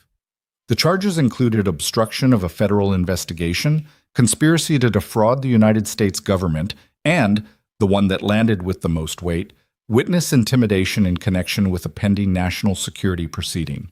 Royce Heller's charges were filed separately. 2 counts of unauthorized access to federal personnel records and 1 count of conspiracy. He had cooperated, which would reduce his exposure. The people further up the chain had not cooperated, which would not. She read the brief twice and then set her phone down and made dinner. Pasta. Simple. The kind of thing that took 20 minutes. And ate it at her kitchen table looking at the photograph on the shelf. 7 people. Snow on the ridgeline. 2 of them were gone. 1 was in Phoenix. 1 had called her from a payphone in Reno and then walked into a federal office and told the truth for 4 hours. 2 she still hadn't found. She thought about finding them. She thought it might be time. 2 days after the indictments, Gerald Pratton resigned. The letter went to the hospital board on a Friday morning and was common knowledge by noon, which was how things worked at Riverside. She heard it from Bex, the travel nurse, who had gotten it from radiology, who had gotten it from someone on the administrative floor. The letter, Bex said, cited personal reasons. Do you think it's actually personal reasons? Bex asked. I think he made choices, Olivia said, and now he's making another one. She felt nothing particularly dramatic about it. The inquiry he'd filed had been withdrawn. The process had worked, which was not nothing. The process worked a lot less often than it was supposed to, and she didn't take it for granted. But she also didn't feel the particular satisfaction that movies promised you would arrive when the antagonist exited the stage. She felt something more like, okay, that happened. What's next? What was next was her last week at Riverside before Fort Ironwood. Deb organized a small send-off in the break room. Nothing elaborate, because Olivia had specifically requested nothing elaborate, and Deb had specifically ignored that request in the specific way that meant she'd scaled it back from what she'd actually wanted to do. There was a sheet cake with the Riverside logo and blue frosting and a card that had been signed by everyone on the ER floor and which she read in the bathroom because she didn't want to do it in front of people. Rourke, the second-year resident, had written, "You fixed something in every room you walked into. I'm going to spend the rest of my career trying to figure out how." She folded the card and put it in her bag and went back out to the break room and ate a piece of cake and talked to her colleagues and was, for an hour, fully present in a room full of people who knew her by 3 years of ordinary work and didn't know anything else. And that was its own kind of complete. Fort Ironwood was 40 minutes north of Ashford on a highway that ran through high country. And on the morning she drove up for the first time, the mountains were clear and the light was the particular sharp gold of early November at altitude. She'd driven this highway before, once, in her first month in Ashford, when she'd realized where the base was and had turned around 12 miles in and gone home. She didn't turn around this time. The base was smaller than Fort Bragg, larger than the training outpost she'd cycled through during service, and had the specific organized utilitarian look of a facility that took its function seriously without performing it. She badged in at the main gate, got her orientation packet from a staff sergeant who was efficient and professionally incurious, and drove to the building where the training program would run. Maddox was already there. He was standing outside the building in his uniform, hands behind his back, looking at the mountains. He turned when he heard her car. "How was the drive?" he said. "Fine. The building's good. They finished the renovation last month. The simulation bay is state-of-the-art, which you'll either appreciate or have opinions about." "Both, probably." He almost smiled. He walked with her to the entrance and held the door, which was not something he did as a power move, but simply because he'd been brought up in an era that did that and had never stopped. Inside, the building smelled like fresh paint and industrial carpet. The main training room was large and well lit, with a configuration she could already see needed adjustment. She'd note it in writing and make the request through the right channels and not simply move the furniture herself, which was her instinct. 68 recruits, she said. "When do they arrive?" "Monday. You have the weekend to settle in." He walked with her through the simulation bay, the supply room, the small instructor's office that had her name on a placard, on the door in a font that was somehow both official and slightly too cheerful. "The existing curriculum is flagged with your annotations. Everything I want to keep, everything I'm replacing, and everything I'm adding. The psychological component is 20% of the assessed curriculum, same weight as trauma protocol. I want that clear before the first day. It's in the program structure. In writing." "In writing," he confirmed. She stopped in the middle of the simulation bay and looked around at the space. The medical equipment in labeled bays, the scenario platforms designed to replicate field conditions, the controlled chaos of a place built to teach people how to function inside the worst moments of their professional lives. It smelled like antiseptic and rubber and the faint ozone of electrical equipment, and it reminded her of rooms she hadn't been in for 3 years. She'd expected to feel more resistance to it. She felt something else, not comfort, not readiness exactly, but a kind of recognition. The acknowledgement that this was a thing she knew how to do, and that there were 68 people who were going to need to know how to do it, and that the gap between those two facts was exactly the size and shape of the thing she'd been carrying since she'd come home. "I want to meet the program coordinator before Monday," she said. "She's in the building. I'll introduce you. And I want the recruits' files, all 68, not the summaries, the full records. They'll be in your office by tonight." She turned and looked at him. He looked back, the same way he always looked, direct, without agenda, the rare quality of a person who is completely present in a conversation. "Why didn't you look harder?" she said. 2 years. You said the name was on a list. You could have found me in 2 weeks if you'd pushed it." He was quiet for a moment. "You earned the right to be left alone," he said. "I wasn't going to take that away from you just because I needed something." It was the right answer. She'd known it would be. That was the problem with Victor Maddox. He almost always had the right answer, which made it very difficult to stay at a useful distance from him. "Okay," she said. She went to meet the program coordinator. Her name was Major Layla Okafor, late 30s, a former field medic instructor who'd done 2 tours and transitioned to training 5 years ago, and had the particular credibility of someone who'd built institutional knowledge without losing the field instincts that made it useful. She looked at Olivia the way people sometimes looked at her when they knew the record. Not deferential exactly, but recalibrated. The way you recalibrated when the person in front of you didn't match the category you'd put them in. "I read the curriculum notes," Okafor said. They were in the instructor's office. The door open, coffee that was adequate but not good. The psychological assessment component. How do you want to handle recruits who push back on it? What do you mean, push back? Some of them are going to see it as soft, as secondary. The tactical and medical components, they get. The emotional cost piece, there are going to be recruits who think that's for someone else to deal with, someone outside the program. "I know." Olivia looked at the desk, her desk, for the next 8 weeks. The files of 68 people she hadn't met yet. "I'm going to tell them, on day 1, about a mission. I'm not going to give them details they don't have clearance for, but I'm going to tell them what happened when a 22-year-old medic in a classified theater lost a patient he'd been trained to save, and wasn't given any framework for carrying it, and what happened to him afterward." She paused.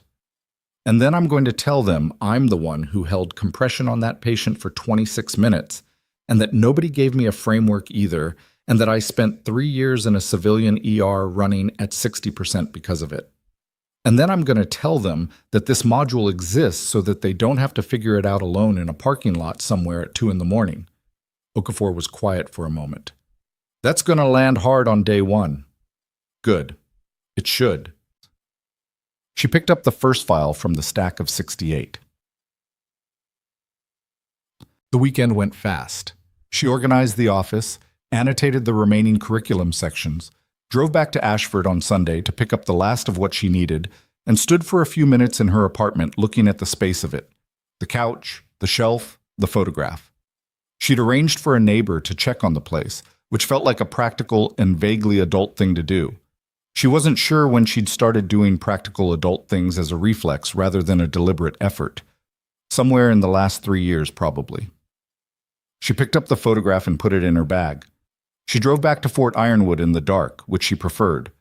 The mountains were invisible at night, but you could feel their mass on either side of the highway, the specific atmospheric weight of elevation, of terrain that didn't care about any individual moving through it. She'd always found that steadying rather than ominous. Things that didn't care were at least honest about it. Her phone rang at 9:47. Falk. She put it on speaker. "I'm driving." "I'll be brief. Petrowal's full deposition was filed this afternoon. With what you gave us and what she gave us, Severin's office has enough to move on all 4 defendants simultaneously. There will be a joint press release from the DCIS and the U.S. Attorney's Office in the morning." A pause. "It's going to mention Hollow Reach. It's going to mention that multiple military personnel were targeted as part of a suppression campaign. It's not going to name you specifically, but that was Severin's call and the right one. But your record will be officially declassified concurrent with the release, which means anyone who looks will find it." She was quiet for a moment. The highway ran straight ahead in her headlights. "That's fine," she said. "Are you sure?" "I've been Ghost Angel in a classified file for 8 years," she said. "If it's time to be something else, that's fine." "There's one more thing." His voice shifted. Not heavier, but more careful. "One of the individuals in Halvard Group, the logistics firm.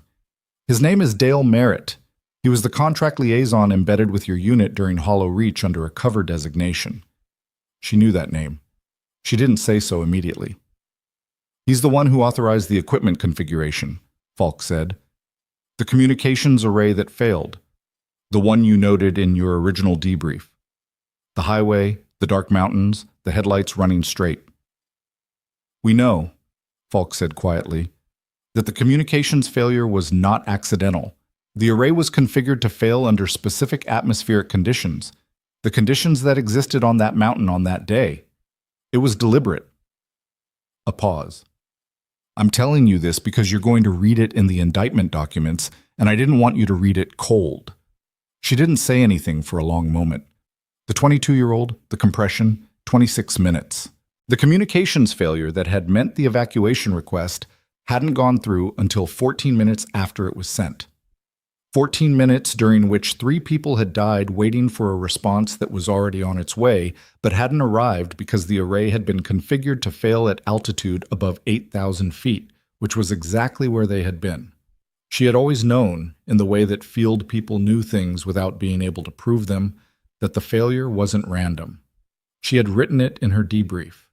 The sentence had been redacted. Merritt is cooperating, she said. He's trying to.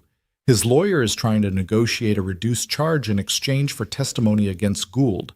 Gould is the contractor executive, the one who authorized the configuration. Merritt says he was following orders. He may be telling the truth. That won't change his charge. No, she said, it won't. She drove in silence for another mile. Thank you for telling me. I'll send you the filing documents in the morning. He hung up. She drove the remaining 20 minutes to Fort Ironwood without the radio, without the phone, with the mountains on either side of the highway and the headlights running straight, and she let herself feel what she felt, which was enormous and complicated, and not something she was going to resolve tonight, and that was all right. She'd learned, slowly and imperfectly, the difference between things that needed to be resolved and things that just needed to be felt. She parked at the base housing unit. She sat in the car for 3 minutes.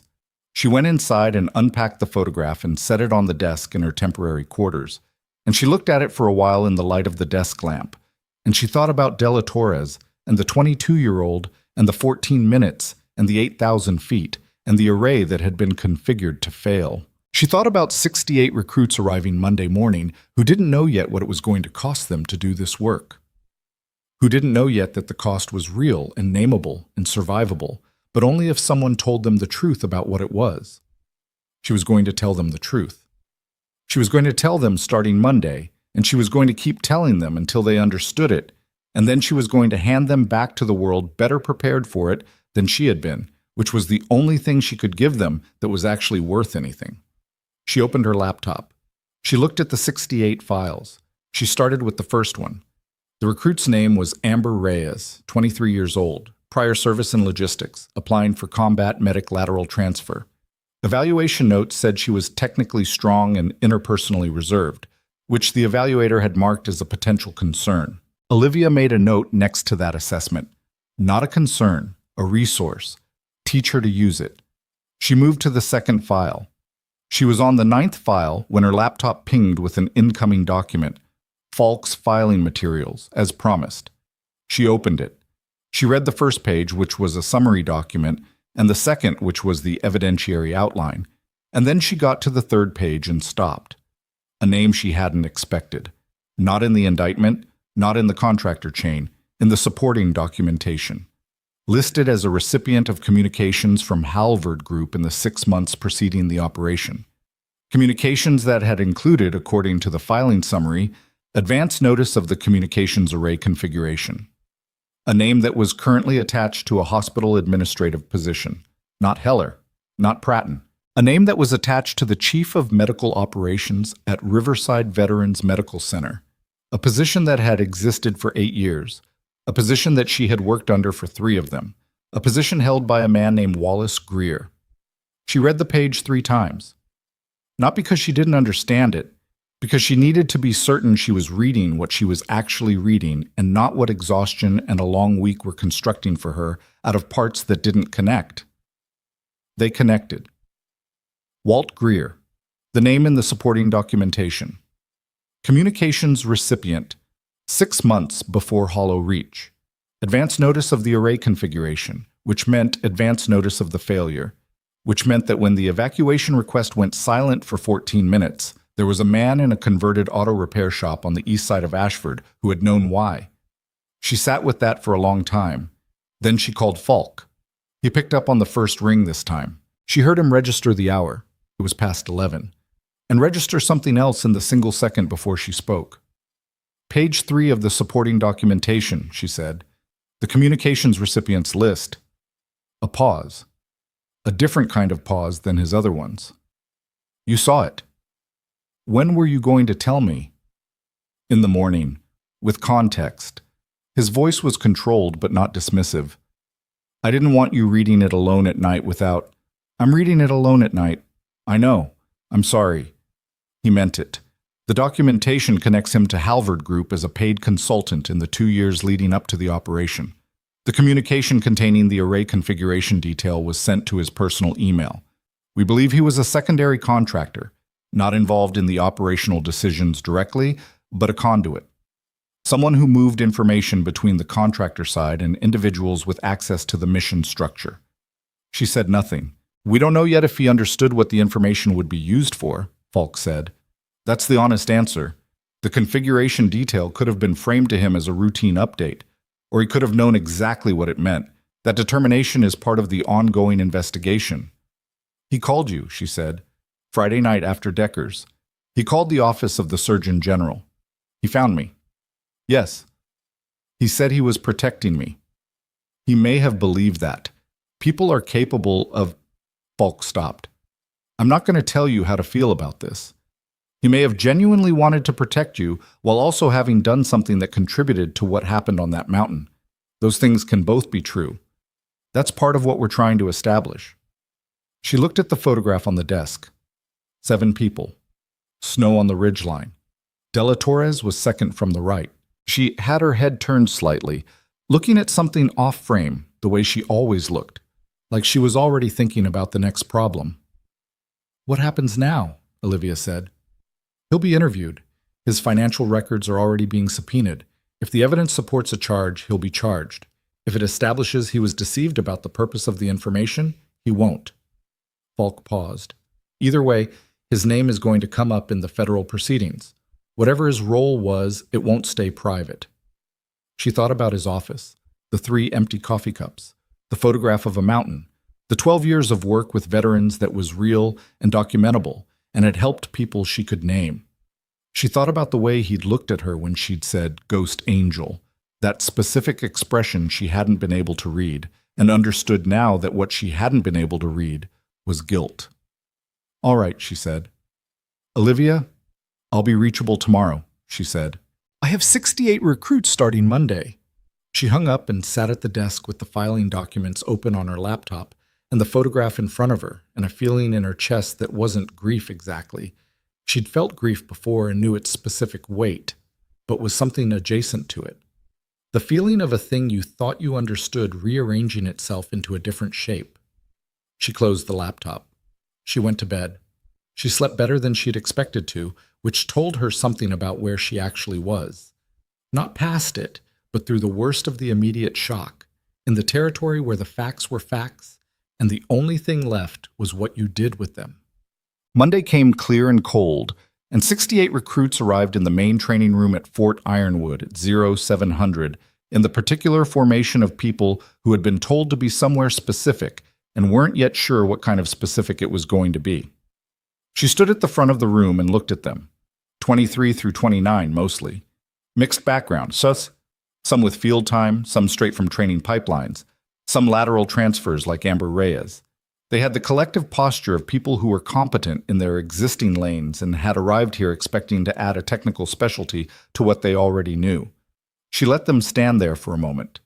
She didn't rush the beginning. My name is Olivia Carter, she said. I'm going to be your primary instructor for the next 8 weeks. I have a combat medic background and a civilian ER nursing background, and I have opinions about both of those things that I will share with you in detail over the course of this program. She walked along the front of the room, not pacing, just moving, the way she moved when she was thinking. I want to tell you something before we open a single manual or run a single scenario. I want to tell you about a mission. The room was very quiet. She told them, Not the classified details, the location, the unit designation, the operational specifics that were still restricted, but the shape of it: a mountain, a communications failure, 31 casualties, 15 dead. A 22-year-old medic who had done every procedure correctly and watched his patient die anyway, and had no framework for what that meant or what he was allowed to feel about it. And then herself, not as a legend, not with the call sign or the commendation, just as a person who had been 26 years old and kneeling in mountain rock holding compression on a chest that had stopped responding, and the specific thing that experience had cost her in the years that followed. She told them about the 60%, about the 3 years in the Ashford ER running below her actual capacity because half of her processing was occupied by something she'd never been given the language or the framework to handle. She didn't make it dramatic, she made it accurate. When she finished, the room was still quiet, but it was a different kind of quiet, not the polite attention of people waiting for the syllabus to start, but the specific stillness of people who had just heard something that landed in a place they recognized. The technical components of this program are real, and they are assessed, and they matter, she said. If you can't perform the procedures, you can't help anyone. That's not secondary. But the psychological component is not a footnote, and it is not optional, and it carries equal weight in your assessment. Because the best technical medic in any theater is only as functional as their ability to keep working after the first time they lose someone they were trained to save. She stopped at the center of the room. We are going to teach you both. We are going to teach you how to do the work, and we are going to teach you what the work costs and how to carry the cost without it breaking you. She looked at them steadily. Any questions before we start? One hand. A young man in the third row, heavy set, with the kind of face that was more expressive than he probably wanted it to be.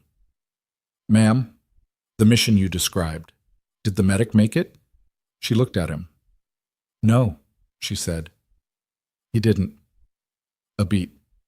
That's why we're here, she said. They started.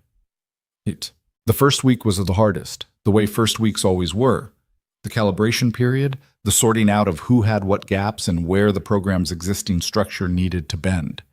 She found 3 recruits who were technically behind the cohort curve and worked with Okafor to build parallel support sessions without pulling them from the main group.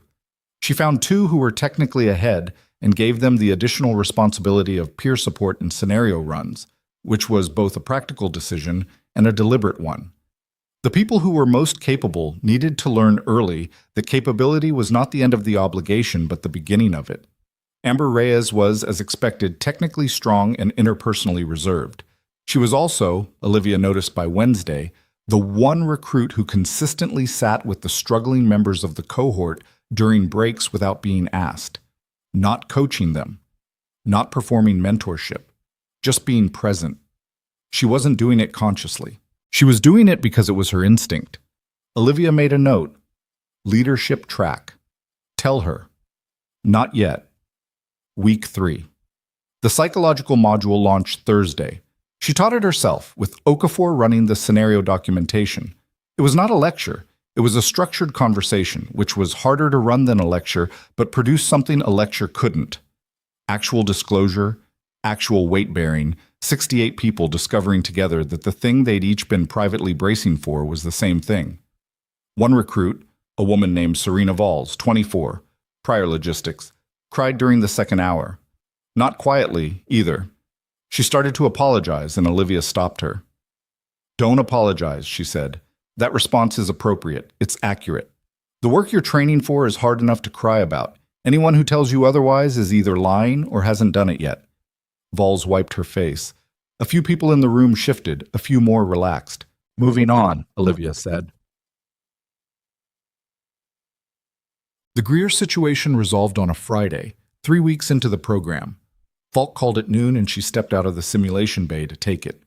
The subpoena came back, he said. The financial records. Greer received 2 payments from a Halvard Group subsidiary in 2016 and 2017 totaling $64,000. Classified in his personal records as consulting fees for Veteran Services Program development. A pause. The communication containing the array configuration detail was sent to him by a Halvard Group logistics manager named Stein, who is cooperating. Stein's testimony establishes that Greer was told the communication was a routine operational update, equipment specs for a support contract. He was not told it was a communications array. He was not told it would be deployed in a classified theater. She was standing in the hallway outside the simulation bay, one hand on the wall. So he didn't know what he was passing on. But that's Stein's account. Greer's own statement, he agreed to be interviewed voluntarily, is consistent with that. He took the payment, he passed the communication, he didn't ask enough questions. Falk paused. Whether that constitutes criminal liability is being determined. But Severin's current position is that his exposure is civil rather than criminal, negligence rather than intent. She thought about him in his office, the empty coffee cups, the 12 years of work that was genuine. He's going to have to disclose it, she said, to the veterans he works with, to the board of his organization. Yes, that process has already started. He self-reported to his board this week. She absorbed that. A man who had done real work for real people for 12 years and had also made choices in a gray area that had turned out to have darker consequences than he'd understood at the time, and was now going to live with both of those things being true simultaneously. That was not a clean story. It was not the story she would have written if she'd been writing it. It was the actual story, which was almost never clean. He asked me to tell you something, Falk said. If you were willing to hear it. What? He said, tell her I knew something was wrong after the mission. I didn't know what I'd been part of, but I knew something was wrong, and I didn't do enough about it. I found her 3 years later because I thought if she was all right, that meant what I'd done hadn't mattered. I was wrong about that, and I'm sorry. She stood in the hallway for a long moment. It was not a sufficient apology. It was also, she recognized, a genuine one, the kind that didn't ask for anything back, that didn't frame itself as a request for absolution, just an accounting of what had happened from the person who needed to give it. Okay, she said. Is that a message to pass back? No, she said. It's just okay. She went back into the simulation bay. The joint press release from the DCIS and the U.S. Attorney's Office ran on a Tuesday morning and got significant coverage, which she'd expected. The story had the elements that travel: classified military operation, contractor fraud, deliberate sabotage, 4-year suppression campaign, federal indictments. The coverage was largely accurate, which was not always guaranteed.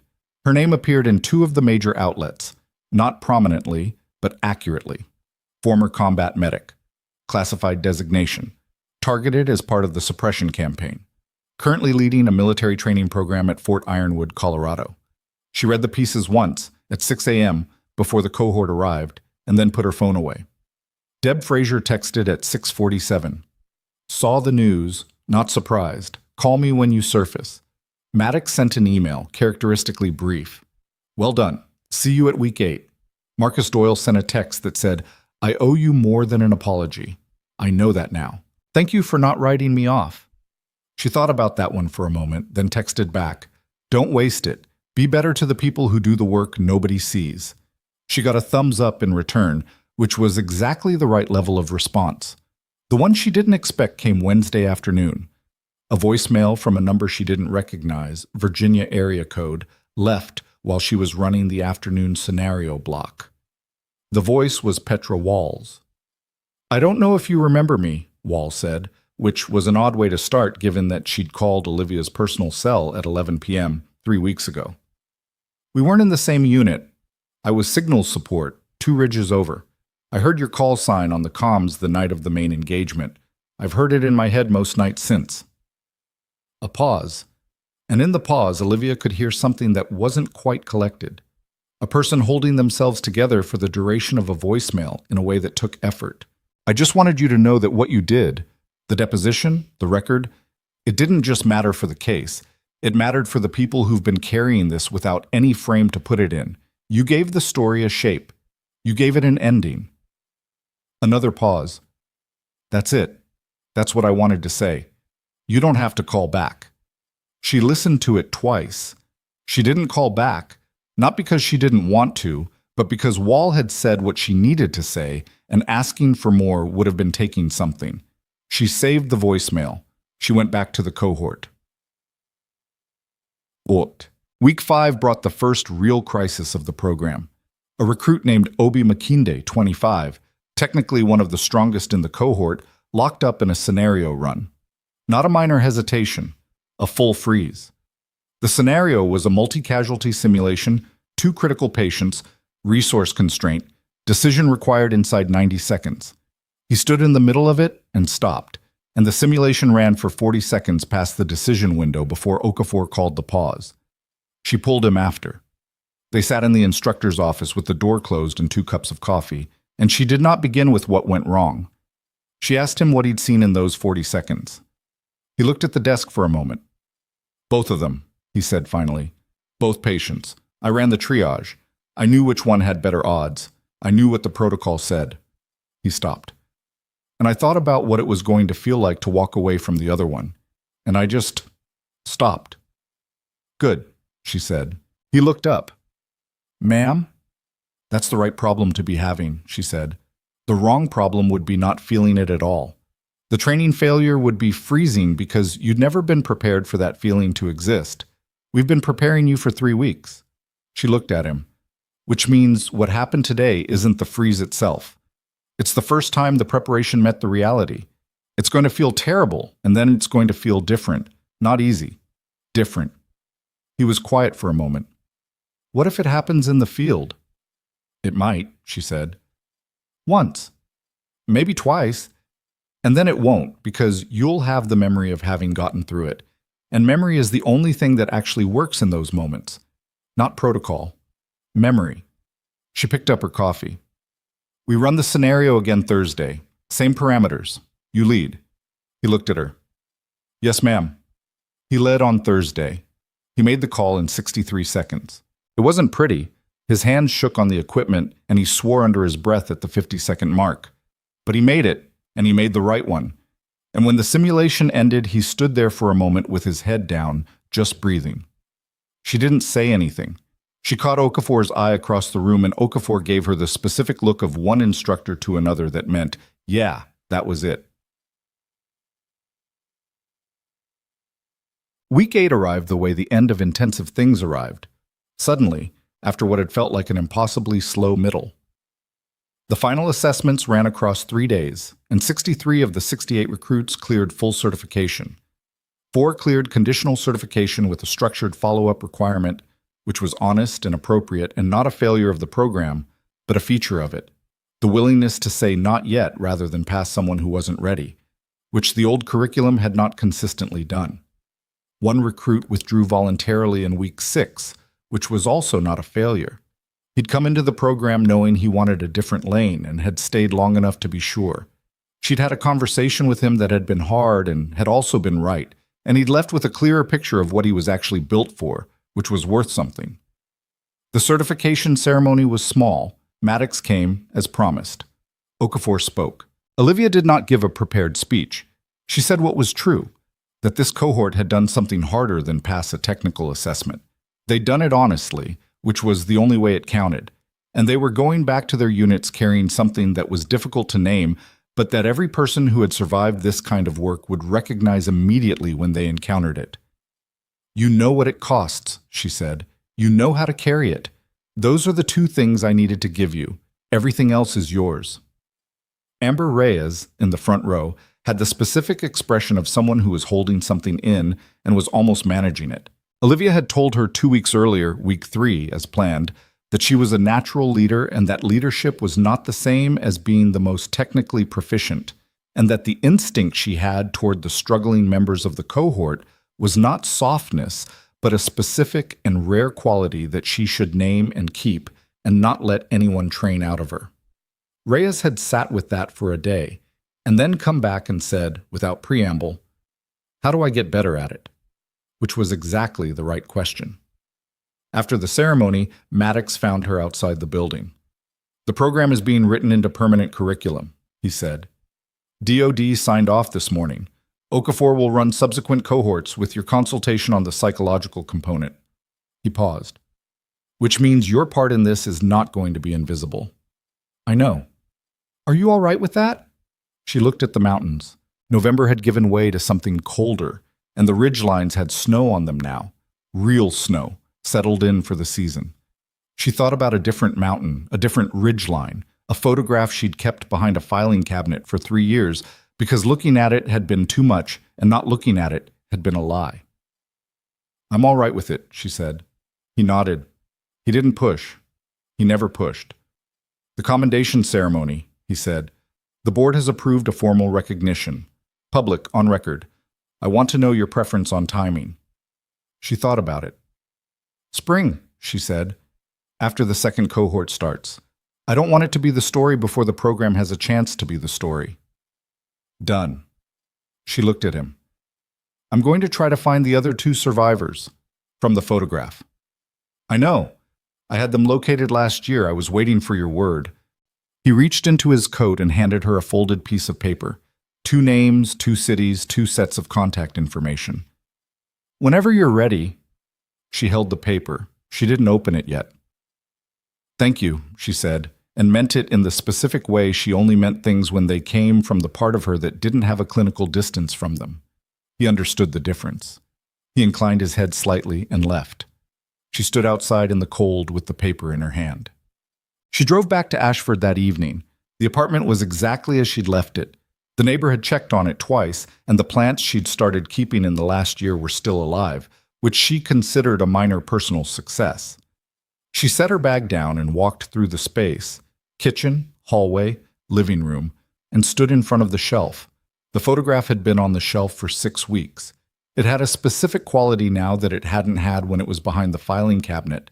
It was part of the room, part of the ordinary visual landscape of her life. She'd looked at it so many times in the past weeks that she'd stopped bracing before she looked. She sat on the couch. She opened the paper Maddox had given her, 2 names. She knew both of them. Of course she did.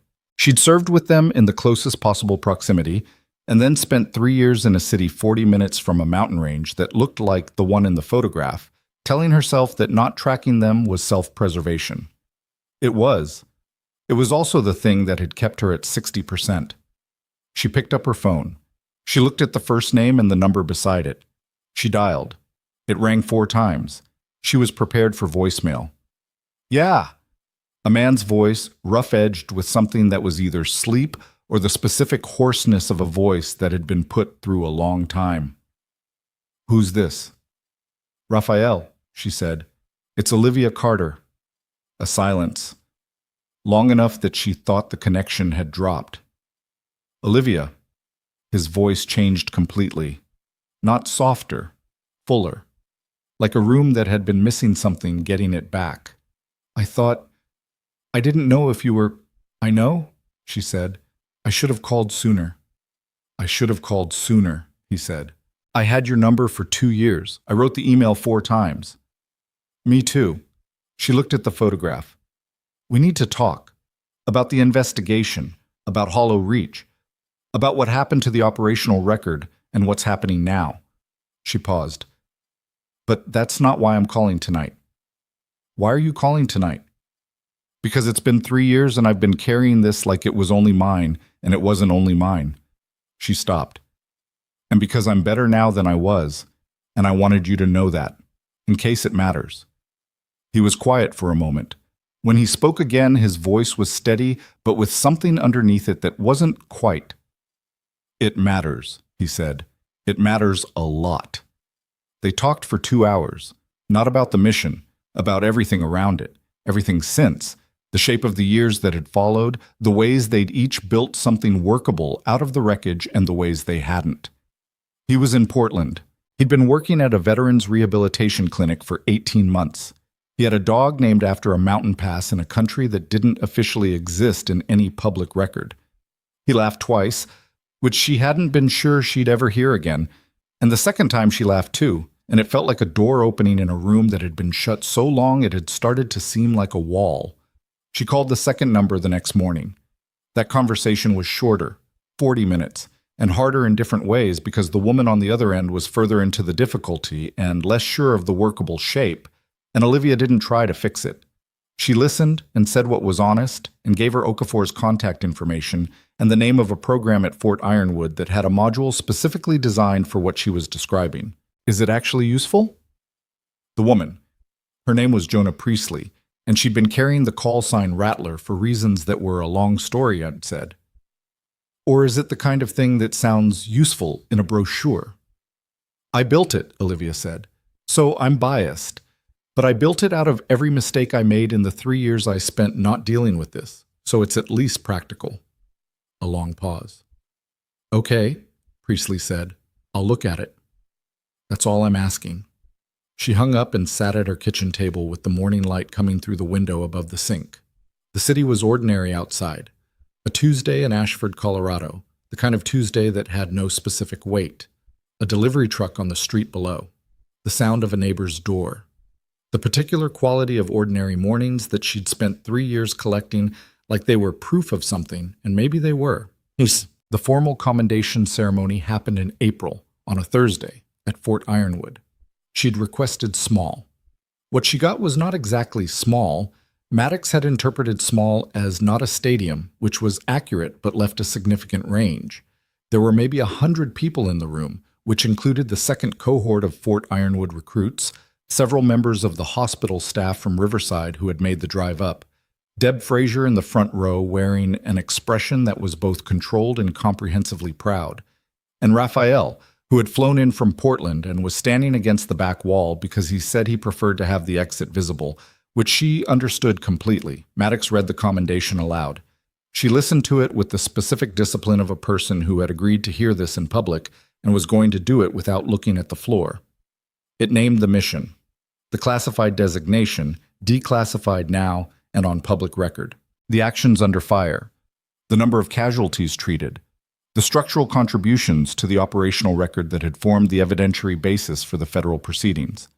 And then a line she hadn't known was going to be in it. Specialist Carter remained, under extraordinary personal cost, a faithful witness to the truth of what happened, not for recognition, not for vindication, but because the people who did not come home deserved a complete record. She stood in the front of the room and heard those words and was not, in fact, able to maintain the clinical distance she'd intended to maintain. She didn't cry. But it was a near thing, and she stopped trying to prevent the near thing, which was its own kind of progress. After, Deb found her in the corridor. "You should have told me," Deb said. "I know. 3 years. I could have—" "You did," Olivia said. "You supported the work. You pushed back against the inquiry. You showed up. That was what was needed." She looked at Deb. "The rest of it wasn't something you could have carried for me." Deb looked at her for a long moment with the expression of a woman who had enough experience to know when an argument was actually not an argument but a genuine accounting. "All right," she said, "but you're coming back to my ER. 6 weeks. Second cohort finishes in June. I'll have your locker cleared by July 1st. She almost said you didn't need to do that. And then she didn't. Because the truth was, she wanted that. She wanted to come back to the floor that she knew, and the work that she was good at, and the ordinary Tuesday rhythm of a job that asked everything of her in the best possible way. Fort Ironwood was not replacing that. It was expanding what it meant to be someone who could do both. She found Raphael at the reception afterward. He looked better than she'd expected, and also exactly as she'd expected. Thinner than he'd been, with more gray in his hair than a 33-year-old should have, and with the specific quality of someone who was functional and knew it was costing them something to stay that way, but was paying it anyway because the alternative was worse. "How are you doing?" she said, not as a question. "Honestly, 65%, he said, "up from 50. "That's not nothing." "No." He looked at the room, the recruits, the ceremony set up, the general organized purposefulness of Fort Ironwood going about its day. "You built something here." Okafor built most of it. "You built the part that matters," he said, "the part that tells them what it costs." He looked at her. Della would have said it was about time someone wrote that down. She felt the name land the way it always landed. Not sharp anymore, but present, real. The kind of hurt that was actually the other side of something that had been worth having. "Yeah," she said. She would have. They stood there for a moment in the way that people stood who had been through something that couldn't be fully articulated in any conversation and had stopped trying to articulate it and had started just standing next to each other instead, which was its own kind of language. 4 months after the commendation, the federal trial of Terrence Gould and the 3 co-defendants began in a federal courthouse in Denver. She was not required to testify in person. Her deposition and formal statement were entered into evidence directly, but she drove down on the 3rd day and sat in the public gallery for 2 hours, not as a participant, but as a witness to the process working the way it was supposed to work, which was not quickly and not cleanly and not without the particular ugliness of watching people try to minimize what they had done, but which was moving nonetheless in the direction it needed to move. Gould's defense argued equipment failure. It argued contractor error. It argued that the communications array configuration had been a logistics decision with no knowledge of operational deployment. Severin dismantled each argument with the specific efficiency of someone who had been building the case for 18 months and knew exactly where it held and where the defense would try to push. She watched it for 2 hours and then left before she'd planned to, because 2 hours was enough. She'd read the verdict when it came. It came 6 weeks later.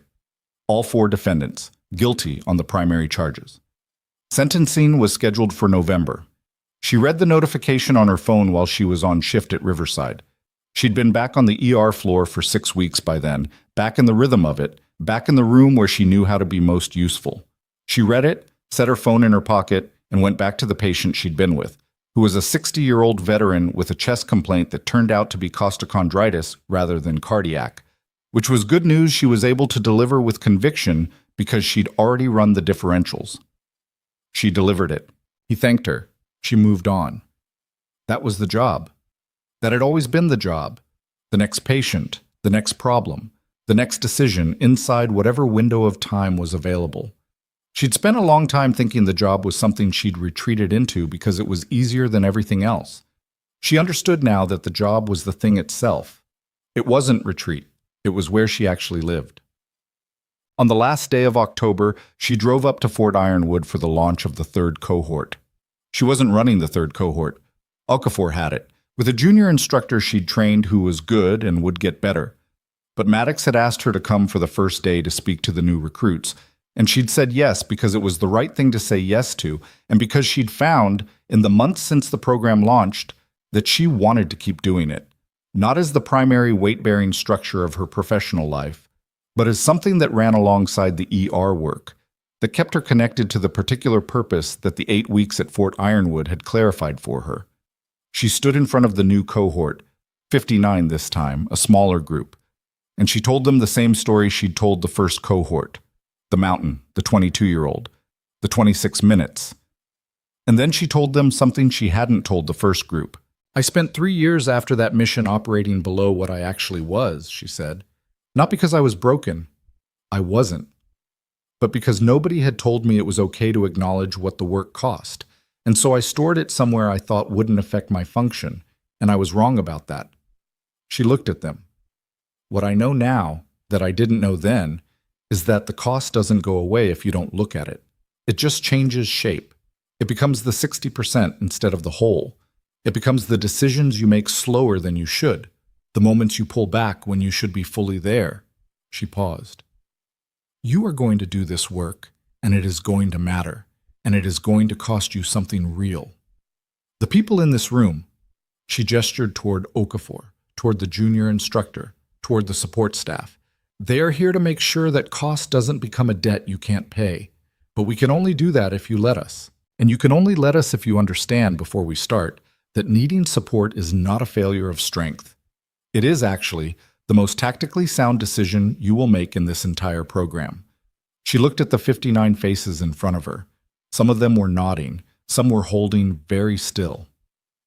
All right, she said. Let's get to work. She drove back to Ashford in the early evening, the mountains sharp against a sky that had gone the specific orange-violet of high-altitude sunset. And she drove without the radio and without thinking too hard about anything in particular, which was a thing she'd been slowly learning to do, to let the in-between spaces be in between instead of filling them with the inventory of everything that still needed attention. Not everything that was hard had become easy. The photograph on the shelf still had a weight to it on certain mornings. She still ran hard cases in her head after long shifts. She still sometimes woke at 2 a.m. with the muscle memory of compression, hands pressing down, counting, not stopping. She didn't think that would go away entirely, and she'd stopped expecting it to. But the 60% was 80 now and rising. Not because the past had changed, because she'd stopped treating it as something that needed to be hidden from the present. She pulled into her parking spot and sat for a moment in the quiet of the car. 3 years of ordinary life, built carefully and deliberately, and it was still here. The apartment, the floor, the rhythm of the city. It hadn't been replaced by everything that had happened. It had been expanded by it. The ghost had a name now, and the name was on public record, and the people who had tried to bury what happened on that mountain were going to spend the next several years in federal court, and 63 medics were already out in the world carrying something they hadn't had before she built it for them. That was the shape of it. Incomplete in places, imperfect at the edges, with the specific texture of things that are real rather than things that are imagined. She got out of the car. She went upstairs. She made dinner, something that actually required effort this time, because she'd been cooking real food again for a few months and was mildly pleased with herself about it, and she ate it at the kitchen table. And afterwards she sat on the couch and looked at the photograph on the shelf in the ordinary evening light of her ordinary apartment in a city that had never asked who she was before she came here and had come to know her anyway. 7 people. Snow on the ridgeline. She looked at it without bracing. That was the thing nobody told you about the work of carrying something heavy for a long time. Not the dramatic part, not the moment of revelation or vindication, but this, the ordinary Tuesday evening when you realize you're sitting in your own living room without the weight pressing down. And it's not because the weight is gone, but because you've finally stopped fighting the carrying of it, and the difference between those two things is everything. The ones who didn't make it back had deserved the truth. She'd given them that. The ones still out there, still working, still carrying their own versions of the mountain, they deserved to know what it cost and that the cost was survivable. She was giving them that too. Ghost Angel. Not a forgotten legend, not a cautionary tale, not even a hero in the way that word usually got used, which was imprecise and too clean and left out all the parts that actually mattered. Just a person who had been through something real and had decided, not once, but over and over on 100 ordinary mornings, to let it mean something. That was enough. That had always been enough. It just took a while to know it,